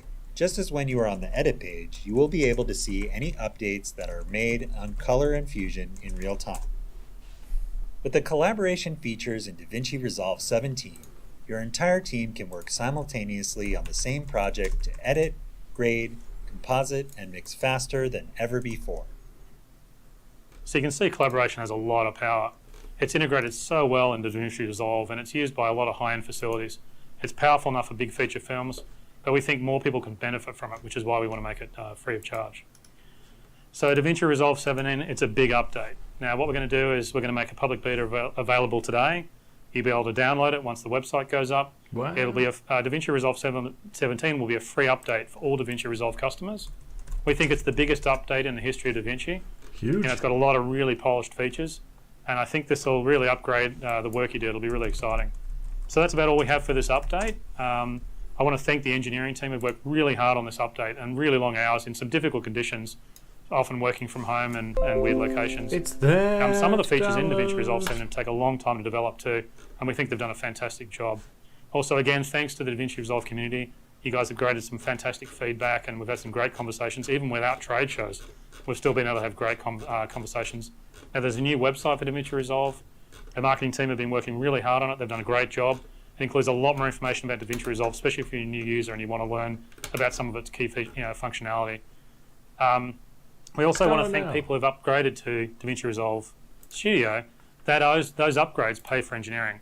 Obviously, so do sales of keyboards and, well, not that keyboard because we're giving it away for free, but sales of keyboards and audio consoles and color panels also help us pay for engineering, and that just makes Davinci Resolve even better. So we hope you like the new Davinci Resolve 17. We hope, of course, to be able to catch up and talk soon. We hope you really like this update, and we can't wait to see how you use the new features. And that's always the most exciting spot. So thanks very much for watching, and take care and talk soon. Bye. See you, dude. Whoa, there you go. Awesome. So, if you do want to download it, it is... where's my link gone? Get rid of that minute. Just go to blackmagicdesign.com, the usual place. Let's go there right now. Right at the top of the page, free download. Give it a click.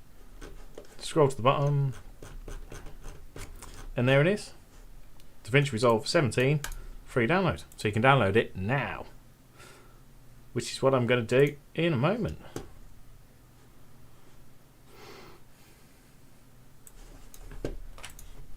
Tell you what, let's just do it now. You don't need to see my phone number though, let's do it over here.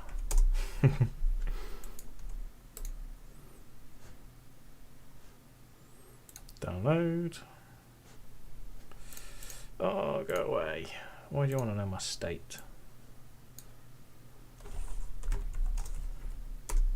Oh, no, I can't do it. It's a free version, isn't it? Oh, okay, question. This will be interesting.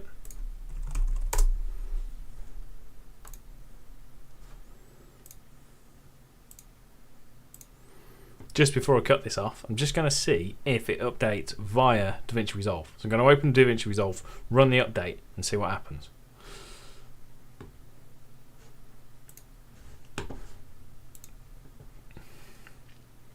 Now I'm on Studio, so I don't know if the free download will work. I don't know how that's going to work. So let's see what happens.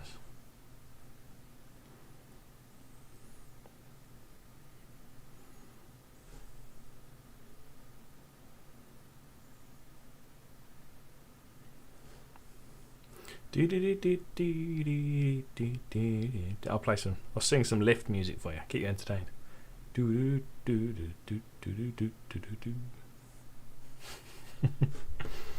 Oh, look what we got. Update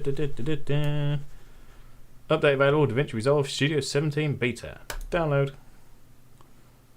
So hey, so that just popped up straight away as I opened Davinci Resolve. So awesome. As always, make sure you've got sort of backups of any important things that you're currently working on. I don't really. Everything's done. So I have stuff saved in the background, so that's fine. So I'm just going to run it. But if you're in the middle of a project, it's always worth making sure that you've got a backup of it and that sort of thing. So let's see what happens. It's worth knowing. Some in the comments you're saying that didn't pop up for you because you're on the free version. I'm on the studio version, so maybe that's why. If you open a project, hang on a minute, wrong screen. If you open Davinci Resolve, click on Davinci Resolve at the top, check for updates, and then just see if it finds it that way. It may be different with the free version compared to the studio version. If not, just download it and then just run the install, and it should upgrade your current version.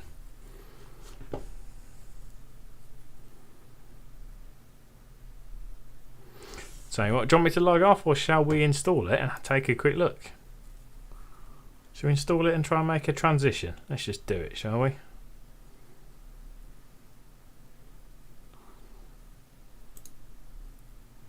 Let's close that. Close that. I'll install it if someone can go get me another beer. That'd be great.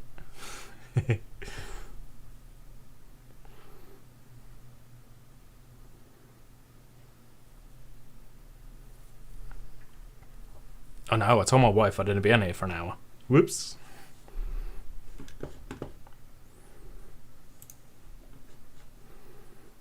Right, downloads. Extract that. Yes.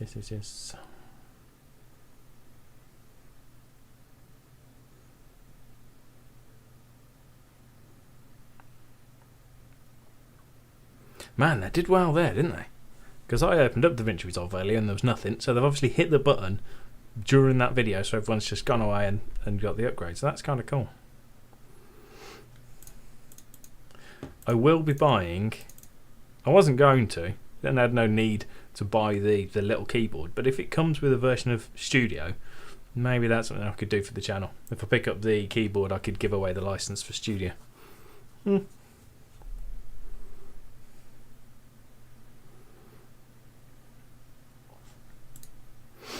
Speed Editor will be available for Studio. It'll be available to buy, but you won't get it for free. But if you buy a license for Studio, you get the keyboard for free, or you buy the keyboard, you get the license for free, depending on which way you want to look at it.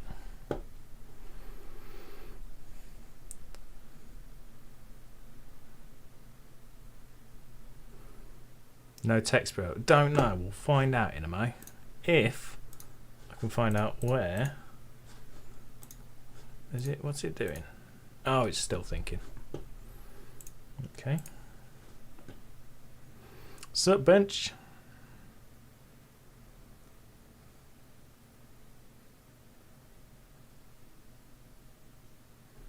Well, I don't know yet. I haven't actually done anything with it. It's just an idea. So I'll think about it and see what I can do. I might even see if they'd be willing to send me an additional one or something. That'd be cool.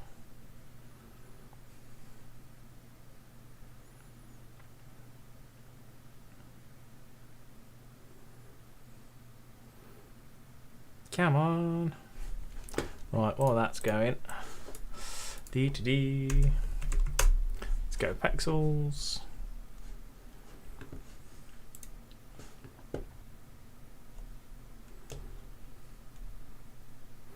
If you've never used Pexels, it's one of my favourite websites for free stock videos. Just download a few clips. It's what I use to do all my when I'm messing with transitions. I just want some nice, easy, random clips, so you can just download them from here. So let's just download a couple of droney clips to use, to mess with. Right, what we got? DaVinci Control, Standard, Raw Player, Extras. Oh, I don't know what the extras are. I don't really need the panels, but we'll leave it on there.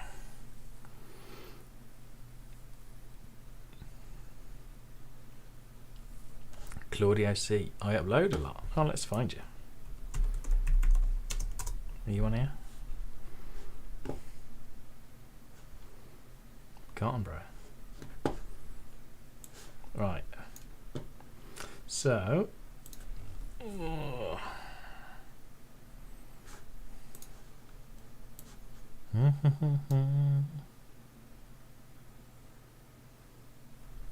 I've actually just signed up to ArtGrid as well, so I'll keep using Pexels because, you know, it's free and there's some great stuff on there, but I have got the option to go ArtGrid as well now, which is kind of cool. Next, yep, next.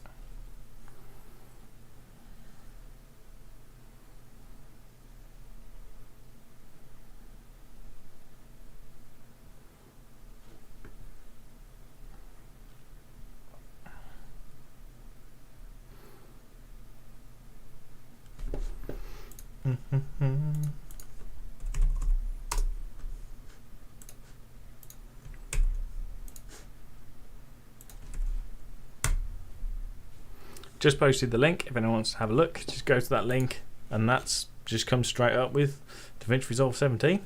Download now, and off you go. The DaVinci Resolve 17 Beta is obviously the free version, and I've got the DaVinci Resolve Studio 17 Beta on there as well for Mac OS, Windows, and Linux. So there are all your options there.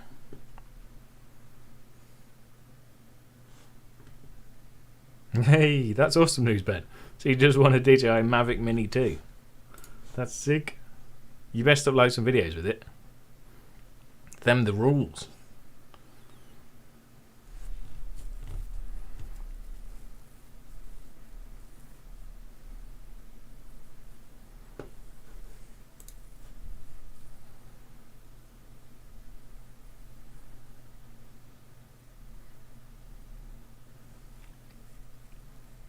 We'll see what happens. It has been known for people to lose projects. I'm not in the middle of one. That's my only real concern. If I was in the, I've got some historic ones I don't really want to lose, but if I lost them, it wouldn't be the end of the world. I've got all the actual base files and everything else. So you must restart. No, I'm not restarting now. Let's see if it works without.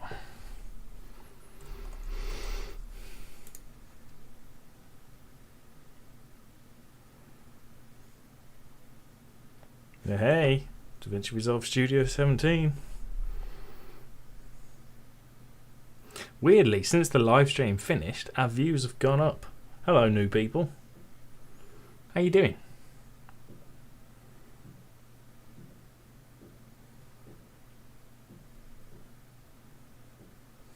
Yeah, that's probably true, Todd. Julian, hey Alex, what are you most hyped about? Okay, here you go. It's asking me to upgrade my database. I'm going to click yes.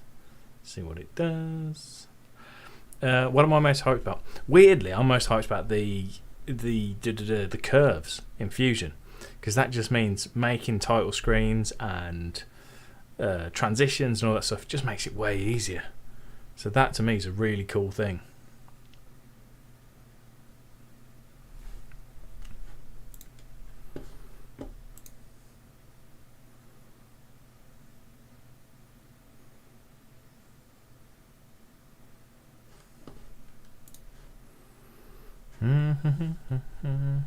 I will show my DaVinci Resolve screen.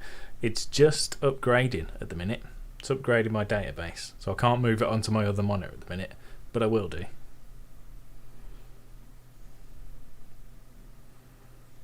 In the meantime, what should we look at?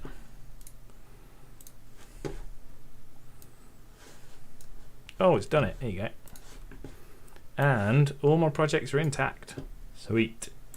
New project.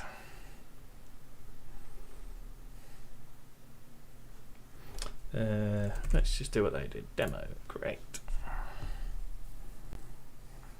Alright, let me know in the comments if there's anything you want me to show. Anything in particular you want to have a look at, or we'll just have a general play and just see what's up. So, edit. Go to edit test and look at drop down. Man, people are keen to see these fonts, aren't they? Oh, that's changed. Import media's down there now. Let's grab them, import them. Don't care about the frame rate changes. Fonts. Give me the fonts. Right, let's do that first then. So text, drop a text on there. Font family. They didn't announce that, but it has preview. It has preview, font preview. Way! Look at it. Look. Why didn't they mention that? Everyone was excited about that. Everyone wanted that. Eddie. It's there. Yeah, that's actually a real big time saver. I'm going to make a note of that. Why didn't they put that in the presentation? People would kill him for that. Right. Font live preview. Mazeballs. Right, let's drop some stuff on here. Don't care about you, Mr. Audio Pants. Let's just trim you down a bit. Yeah, whatever. Cool. So for starters, the live preview. Can you all see my monitor okay, by the way? So that's not too small or anything, because I'm at a 4K monitor. I can scale it up if you need to. Just let me know in the comments.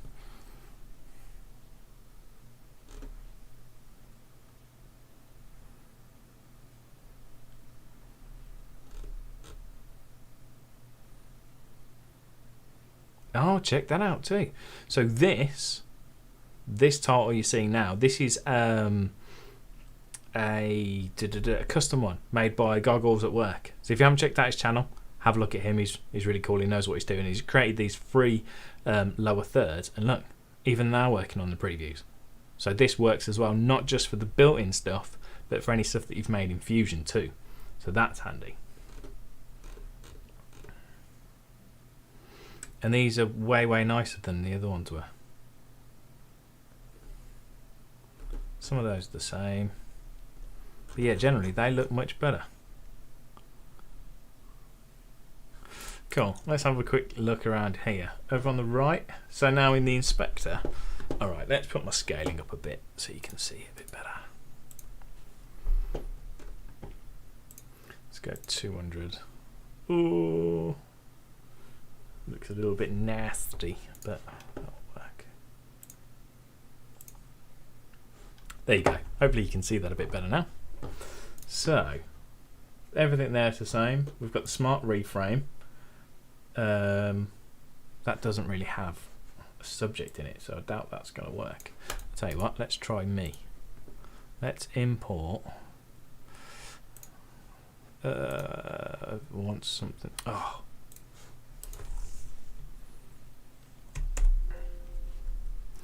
Import media. I want something with a face in it. That one will do. So, and let's shove that on there. Let's just zoom in, see what this does. Move that over there. Reframe.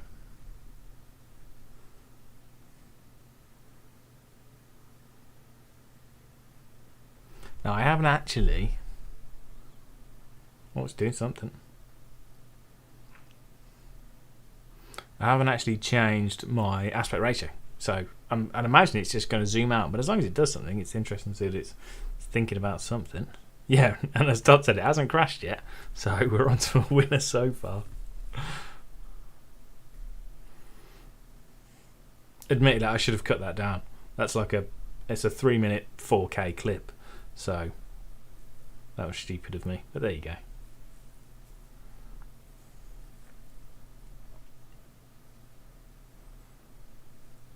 Sorry, yeah, so this smart reframe, the idea behind this is if you've... No, there you go.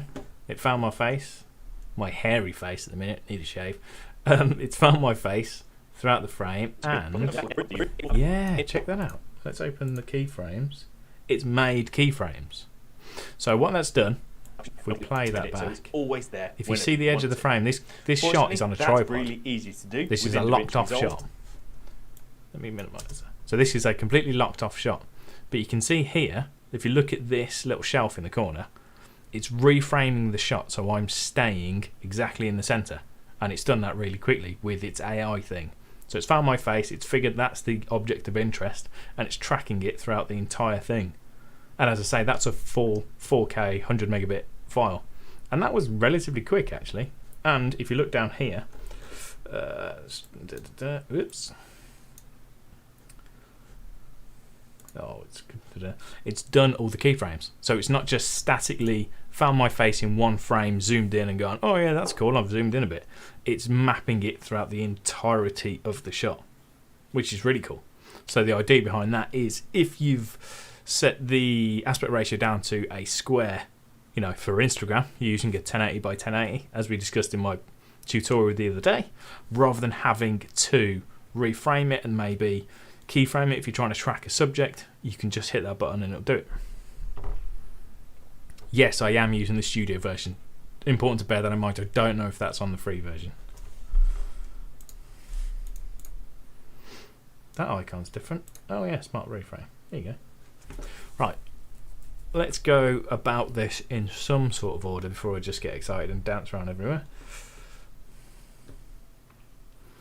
We've got crop it. That's new. Is that? Oh. Right, reset all of that. Right. This is the button a lot of people have asked for. So I don't know if you know, when you crop, you just do that, crops in, you end up with the black. You've got this, retain image position. I guess Oh no, it didn't do what I thought it was going to do. Huh. Don't know what that does then. I thought it would automatically scale as you zoomed, but maybe not. T Pickles. Didn't catch any customization for dual monitor view. No, but let's look. We've got the video clean. We've got a Fairlight view, dual screen. No, that one looks the same. Also, you can't seem to detach anything like you could in the color tab. That's interesting. Anyway, let's keep going. Dynamic zoom, that's standard. Oh, composite modes used to be at the very top of here. They've now moved down. And at the bottom, this is the new ones they've added. We've got foreground, alpha, inverted alpha, luminance, and inverted luminance. We won't dig into those too much. Ooh. They didn't mention this. So, we've got a freeze frame button. So now you don't have to right click and go to change clip speed and do freeze frame. You've just got this little freeze. Yep, that works as expected. That's awesome. And then we've also got a speed. So we can just drag that. Let's try that again. Stop it. Yep. So we can increase the speed. That's cool. We've actually got a frames per second, which is handy. So I'm shooting at 25 frames per second. Let's say I'd shot at 50. I'd put on a 25 frames per second timeline. I could just change the frames per second. Handy. The other nice thing... Oh, no, hang on a minute. Weirdly, there's no keyframes there.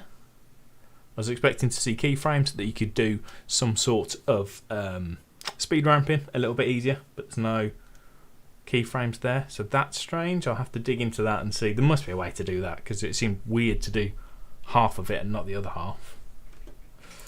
Stabilization, that's the same as it was.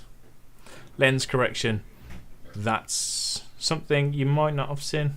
That's only available in the studio version, not the free version. Someone's just said lagging. Am I lagging? Is the stream gone really laggy, or is it alright? It says I have an excellent connection.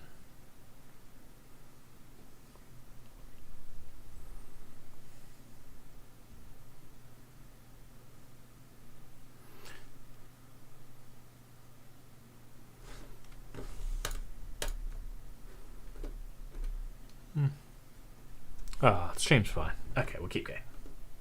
Lens correction and then the retime and scaling. So that's cool. That's all interesting. Let's go to the color page. Yeah. So for anyone that missed it at the beginning, you've now got these icons, the enhanced viewer. Oh no, that's not what I wanted. Which one was it? That one? Oh yeah, there you go. So with the scopes, I've just detached the scopes. You can see on here. You can't see because I'm only streaming from the one monitor, but I can drag the scopes over to my other screen. Can I do the same for... What else can I do that with? Weirdly, it's the same icon to detach that as it is to make that bigger. Which is a bit weird. But cool. Okay, that works. Where was that smart mask? Where was the smart mask? Was anyone paying attention? Where's the smart mask? Tracker. Oh no, magic mask. There it is. Right, magic mask. Who reckons how well's this going to work? So, let's just draw a line on me. I'm going to tell you you're a person. I'm going to go to the beginning. No, let's restart that. Did that wrong. Let's go to the beginning. No, also, because I don't want to sit and wait for the whole thing. That would be better. Color tab, magic mask, person. Right to the far left. Go grab my pen, scribble all over me. Don't bother doing anything else. Hit play. Doesn't do anything. Oh. Oh, what's that doing? That ain't right. Try that again. Yeah.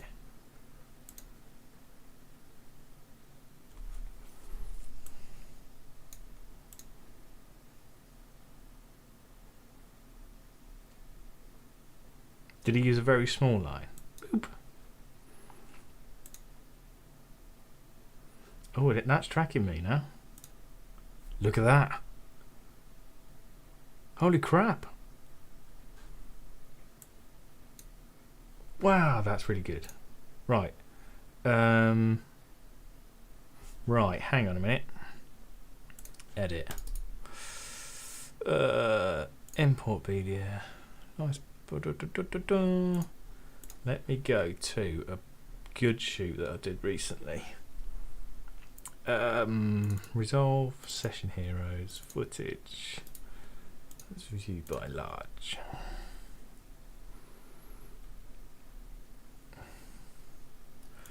That one will do.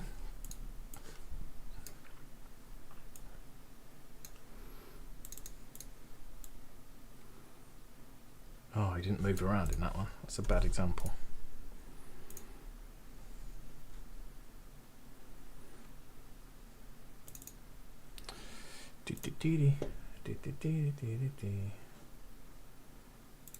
Try that one. Cool. This is slightly more realistic, the sort of thing that you might use it for. Cool. Color. Person. Tiny line. Ooh, look, it's missed a bit on there. But we can just add. Yeah, we can just add bits with lines. Got, oh, no, grab the rest of the guitar. The guitar's probably confusing him, actually. But that is really clever. And then we've got the option to do, rather than a whole person, arms, clothing, face, hair, hat, legs, shoes, torso. But we can do a whole person. Yeah, that's doing pretty well. Or just play. And that's doing an incredibly good job. Very impressed. I'm impressed with that. And then we can do whatever we want. And we can even do it while it's playing.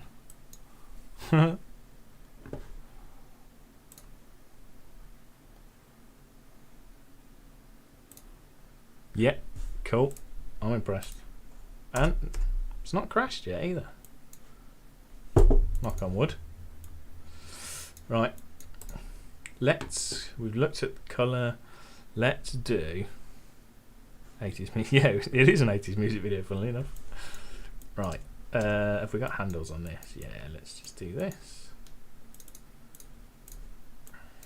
Right, I'm going to do this in real time. Let's see how... Oh, look, I forgot these. Fusion effects. Binoculars, CCTV. Annoyingly, that's exactly like the tutorial that I was going to make, but there you go. Coloured borders, digital glitches. Oh, that's cool. Drone overlay. Video cameras. Okay, video transitions. Have we got any new ones? Oh, let's test that actually. Let's scroll down. Fusion transitions. You've got new ones here, look. Brightness flash, camera shake. They weren't there before. Circles, crash zooms. Scaling's a bit weird on that one. Is that one off? Oh yeah, that'd be why.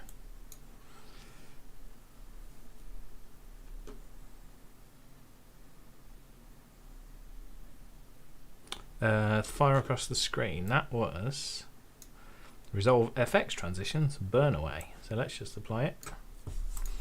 Hit play. There you go. And that looked like it was pre-baked because that didn't render. So that's cool.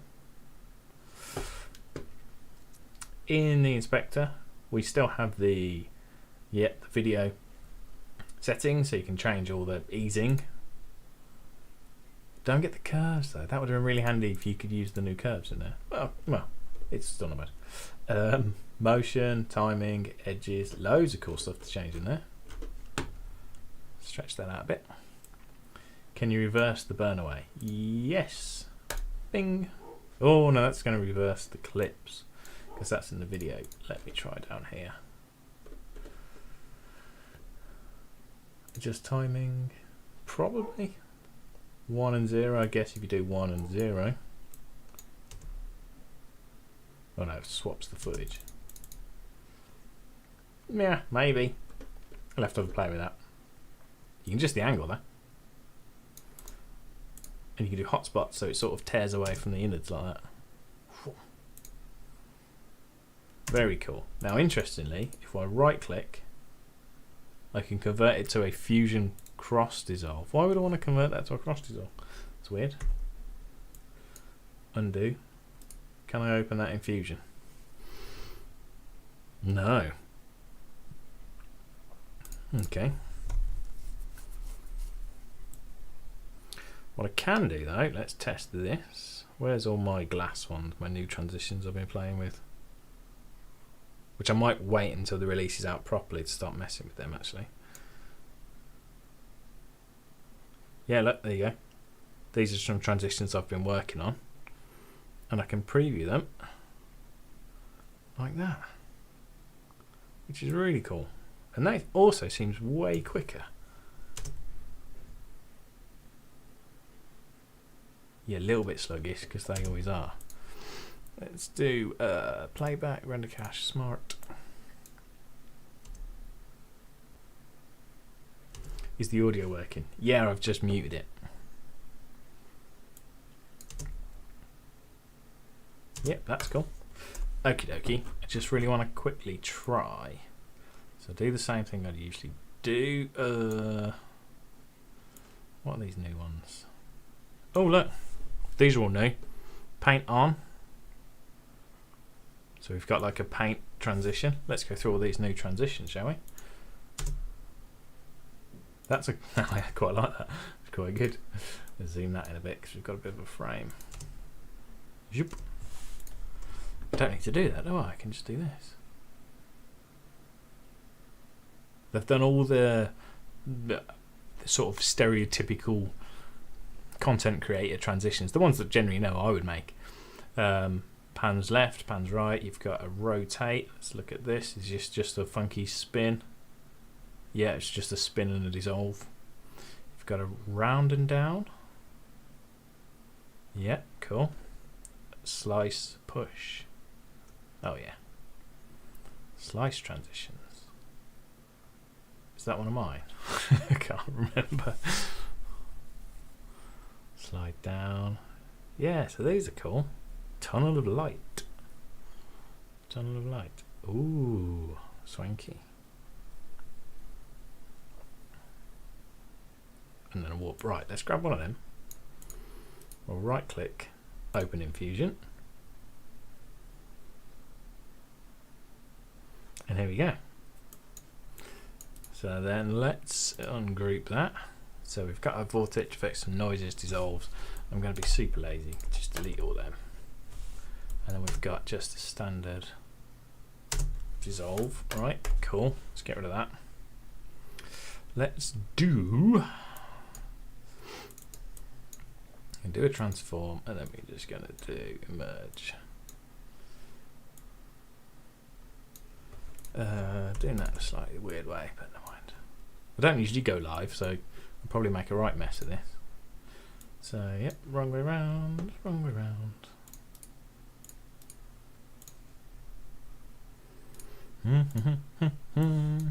Right. So all I'm going to do is my whip, a simple whip style transition, which usually you would keyframe, or that you'd try and do some sort of expressions to do it. So this is my first clip, so this is going to stay on screen.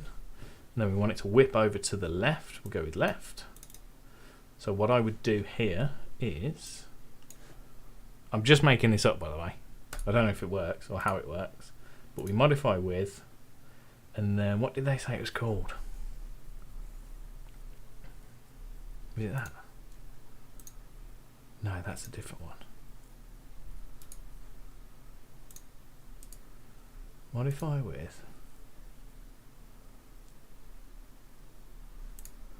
What about, does it work on size?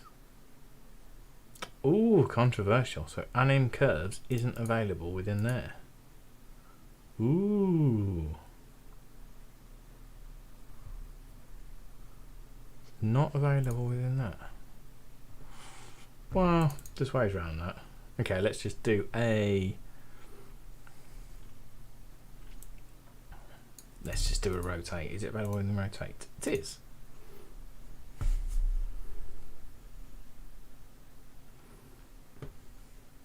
So I've set that. So now it's 0. And it goes all the way up to 360. How did it know to scale to 360? That's clever.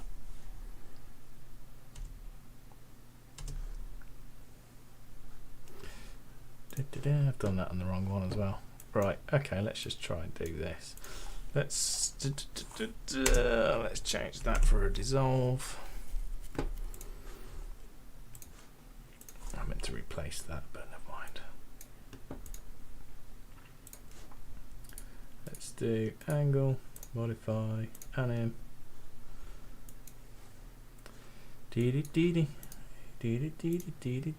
No, we want duplicate. No, we don't want mirror. That's the one we want. Mirror.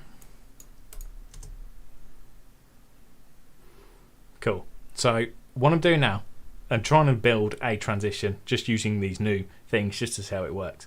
So we've got a simple rotate here. So that spins through 360 degrees, and then my other one also spins through 360 degrees. So both the foreground and the background, or the first clip and the second clip, are spinning 360 like that. And then what we could do is, and then what you can see is they're both spinning around in a linear fashion, so they're both moving at the same speed. Now, what I think we can do is if I go to the settings, I go to the modifiers, yeah, here you go. We've got the transition and we've got the curve as linear, which is, if you ever messed with the splines, you know it's just a straight line. But I can change the curve to be easing, and then I get all of these. Now these are the ones I wrote the expressions for in the past. So we've got cine, quad, cubic, quart, expo. I know expo's a good one. And expo is really slow, super fast in the middle, then slow outside. So look at the speed difference between this one and this one. Let's do expo on that one. So look at that, it goes slow, whips in the middle, and then slows down. And that is just continuous. Now that, usually you'd have to keyframe it, you'd have to spline it, you'd have to do loads of crazy stuff with it, and then you'd also have to amend it either with an expression or using something like the keyframe stretcher, so that when you amend it, when you lengthened or shortened the transition, that it stayed with it, because you want people to be able to lengthen out or shorten the transition as they want to. But now we don't have to, because we've got this curve shape in here. So I'm just going to go to this one, we'll do the exact same thing. We'll use expo and we'll use expo. So they're both spinning now. Oh, it crashed. No. There's the first Davinci Resolve 17 crash.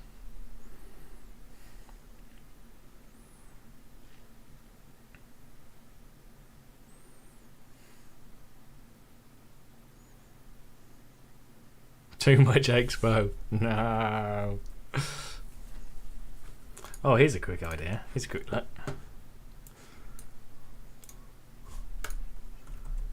Hey, it actually crashed properly though. I don't know if any of you have ever had that issue where Resolve crashes, you try and open Resolve and it won't open again, and it's because it's actually still running in the background. So, but it actually got rid of itself that time. So that's, it's a bonus.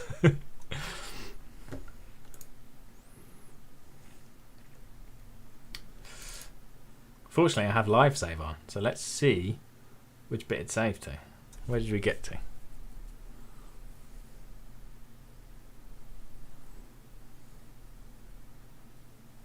Oh, Ian beat me to the first Davinci Resolve 17 crash. This is in your medal.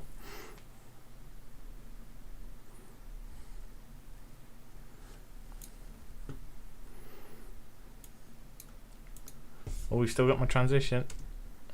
Hey, it's still spinning.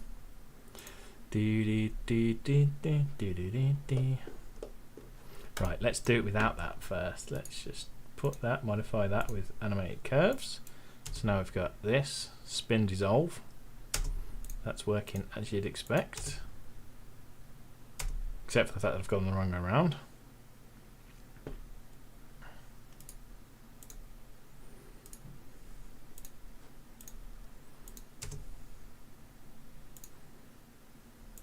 Cool. So we've got this simple spin dissolve. Now let's just try this again. I won't preview it. We're going to change. Oh, you know, it'd be even easier. Let's just try this. I'm going to publish that.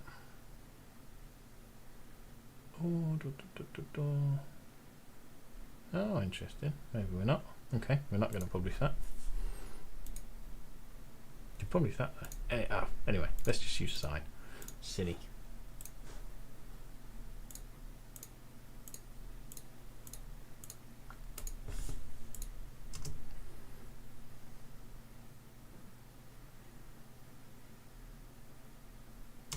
Cool, that has worked.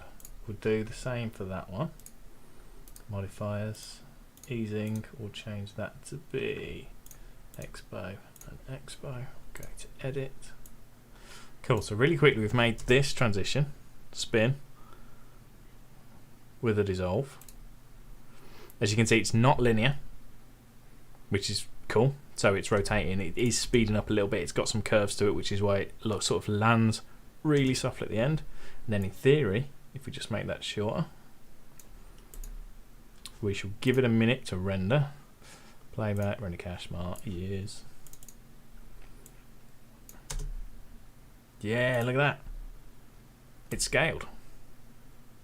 Now that, so yeah, I was quite excited about that because that's just going to make your life way easier when it comes to creating titles or any sort of overlays, or in particular transitions, because you can use those curves, which means you don't have to do any keyframes. You don't really have to do anything. Well, you do, but you don't have to do any keyframes. You don't have to do any splining. You don't have to do that sort of stuff. It's got the option to do ease in and ease out. So I guess for titles it will work really well as well. Let's just try this really quickly. Fusion.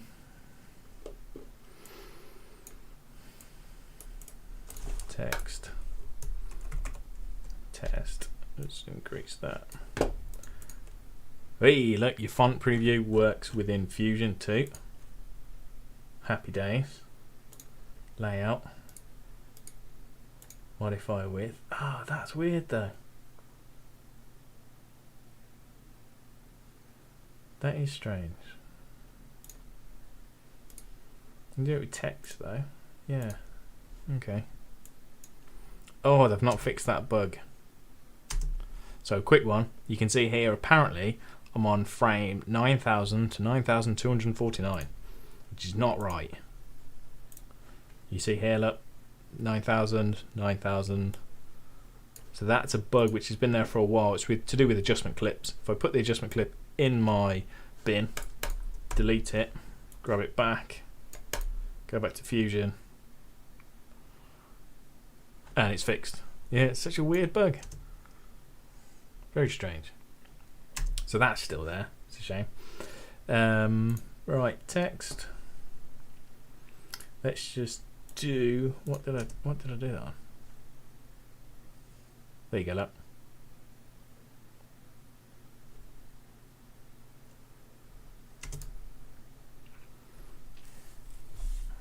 Clip low, clip high.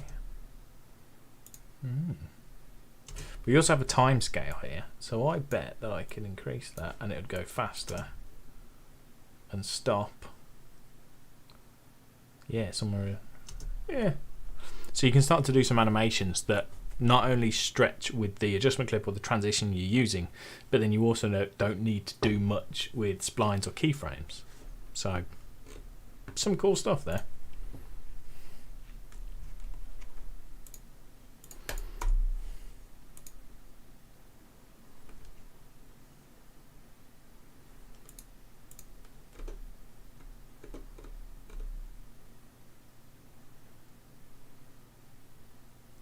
Could you also try the new push transition at the beginning of a text layout on the edit tab? Yeah.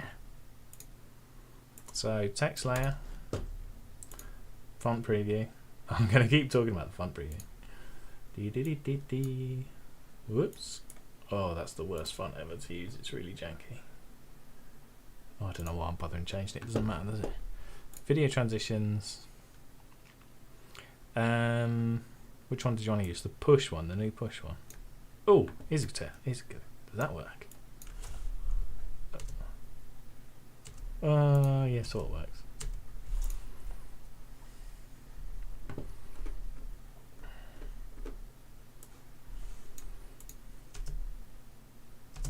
Yeah, they look a bit strange. That works. You can see I'm so used to not being a preview. I'm not using the preview, am I? There you go. Look, you can glitch the text in. So that works. You can do a wipe. Oh, that's cool. That looks quite good. Foreground wipe. Yeah, check that out. It's quite a funky little text transition. Fall and bounce, film strip. What's fall and bounce look like? Exactly what it says on the tin. Camera shake.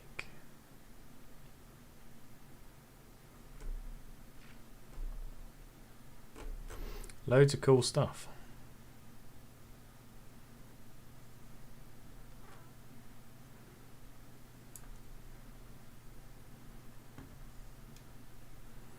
Preview. What key are you using as the scroll? For the font, do you mean? If you mean the fonts, I'm just using my middle mouse wheel. So I'm just scrolling down, just opening up the preview window, scrolling with my middle mouse, and then you just move your mouse over the one and it will just preview it on the screen for you. Now there's obviously a few other bits, well, a fair few other bits, but we won't cover them. I think I will pretty much wrap it up unless there's anything in particular anyone else wants me to go through. Oh no, the transition preview.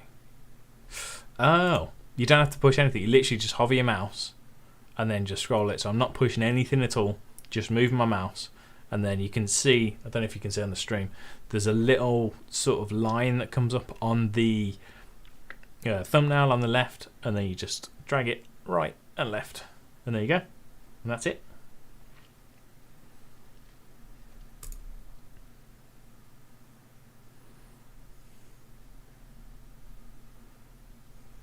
Anything to make expressions?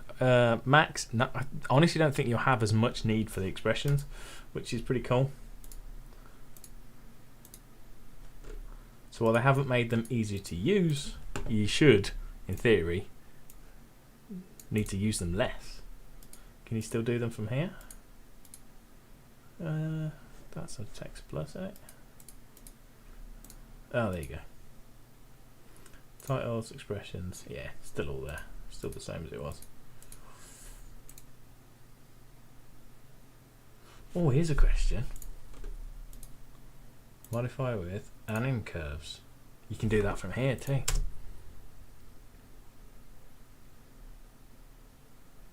That's cool. And then settings. Where'd you get to the settings though? I bet you can't.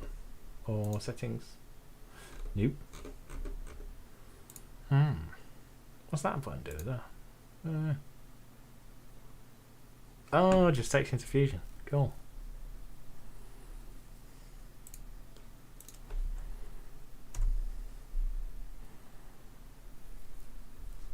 Daniel Cuts. Yeah, we looked at it.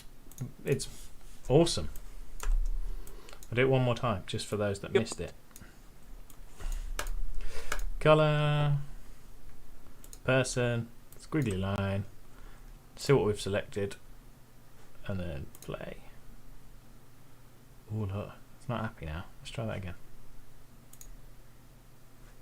Oh no, it's just thinking. There you go.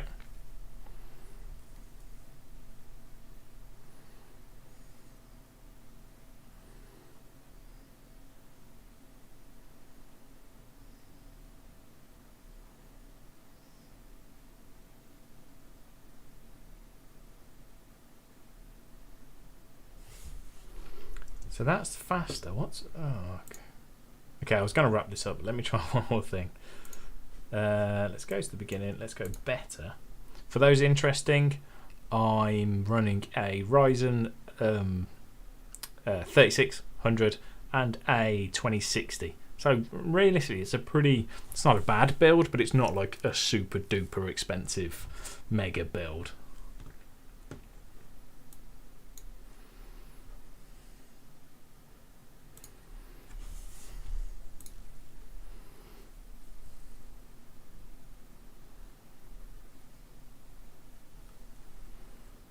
Has that got me? Yep. Yes, I've just drawn a line over a rough area of where the person is, i.e. me, and it's just done the entire thing.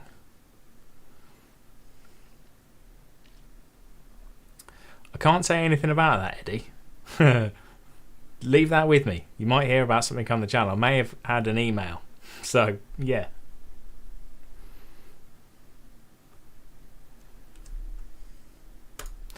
Right, let's do one last thing before we go. Person. Let's just find a random person. Oh, I bet that's going to be difficult. Let's try that. And let's try...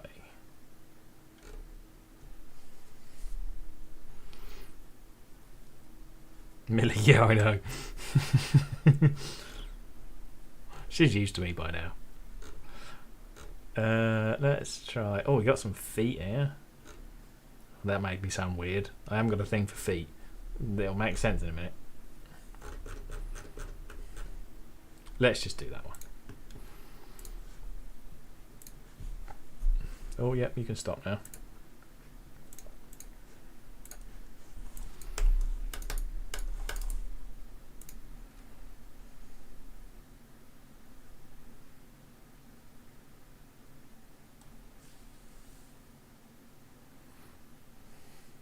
Can't see the magic mask.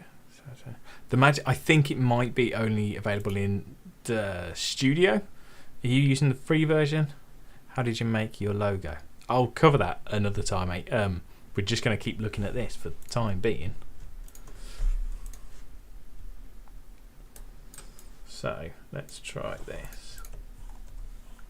That one I think will be easy. That one I think is going to be really tricky. So what do you reckon it's going to track? Who should we track? Let's track. I'm going to track that dude there in the white. Person. Do you reckon this is going to work? I'm not too sure. Yeah, all of you. Oh, dude. Hit play. Faster, yeah. Oh. You know what? Fair play. That's way better than I was expecting. Considering that's such a horrible scene. Right, track the guy in the back with the scarf. That dude there. Does he not move much?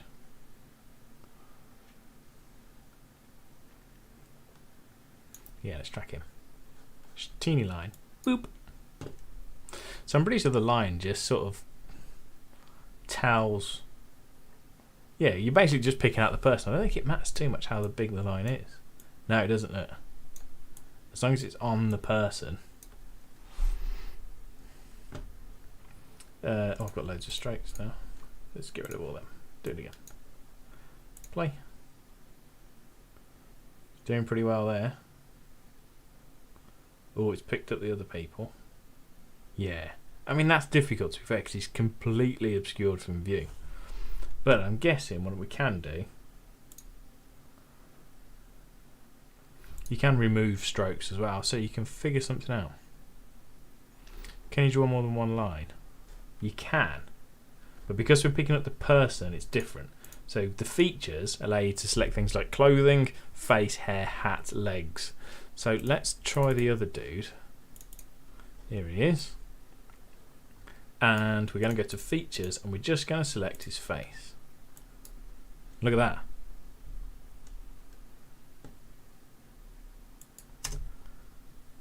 Oh, I didn't track it, did I, like an idiot? So I'm stupid. Reset that. Comes to the beginning. Face. Nope, that's person. Face. Track.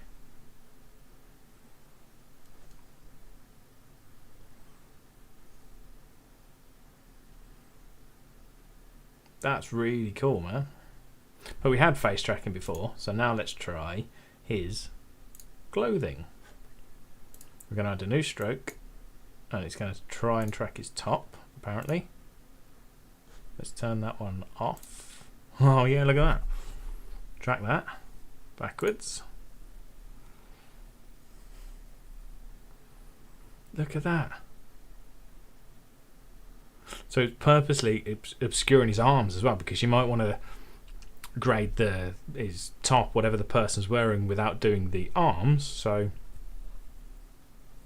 can you show how to do a green screen? Yeah, I forgot about that. Right, last one, and then I'm going to shoot off. I downloaded, because I don't do much green screen, but I downloaded this the other day. This random dude.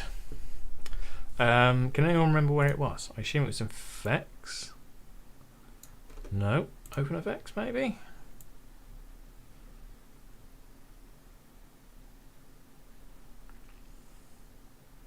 Color, oh, 3D key. Smash that on there. Let's just put a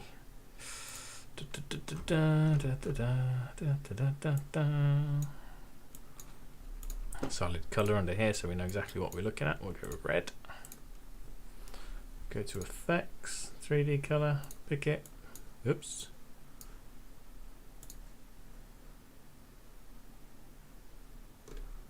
Hang on a minute, that's usually what you do.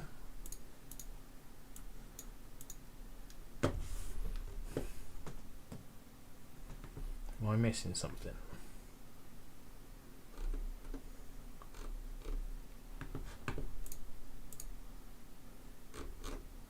Oh, I've used the wrong one because I'm a prat.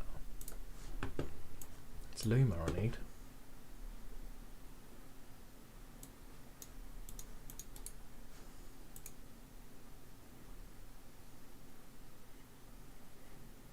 Yeah, I assume drag and drop.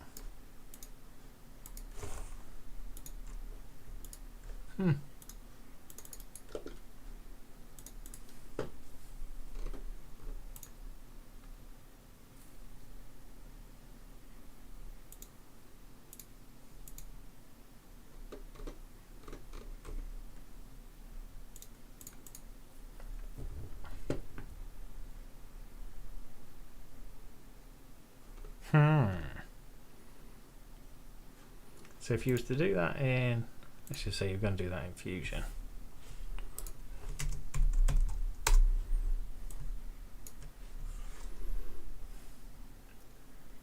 Yeah, I mean, I would usually just do, I don't do much green screen to be honest, but I'd use Chroma.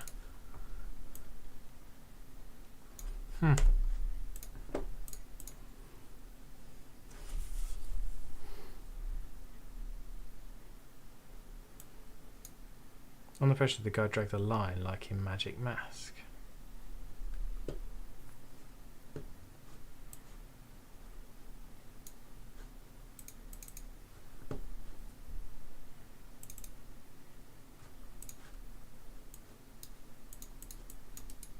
I don't know. I've opened up in its own timeline now. That's not what I want.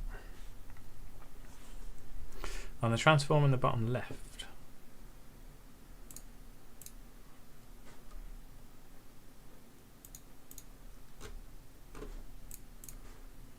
That's the effects, that's the open effects, that's the Luma key.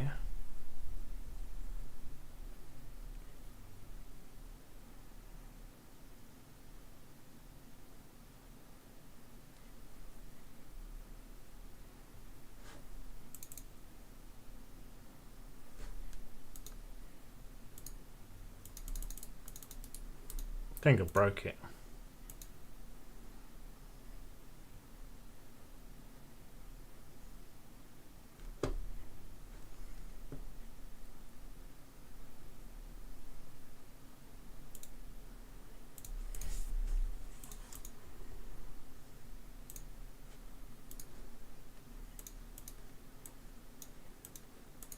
Yeah, so I'm in the Open Effects tool.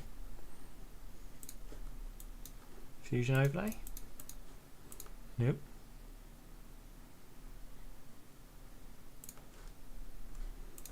Oh well, not to worry. We know it's there. This might just be me. Or it might just be playing silly buggers. We'll figure that out.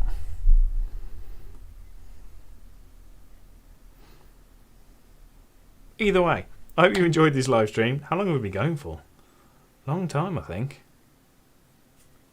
2 hours and 45 minutes. So I hope you enjoyed this. Hope you're all looking forward to Davinci Resolve 17. Obviously, go ahead, download it, have a play with it, see what you want to do with it. I think it looks really cool. I think they've added some really great stuff. So take it easy, folks. It was really cool for you to join me. If you enjoyed this live stream, let me know. Maybe I can do some more. This is the first one I've ever done, so I wasn't sure how it was going to go. And apart from the battery dying once, I think we did a pretty good job. So yeah, awesome. Nice to speak to you all, dudes. Take it easy, and I'll see you soon. See ya.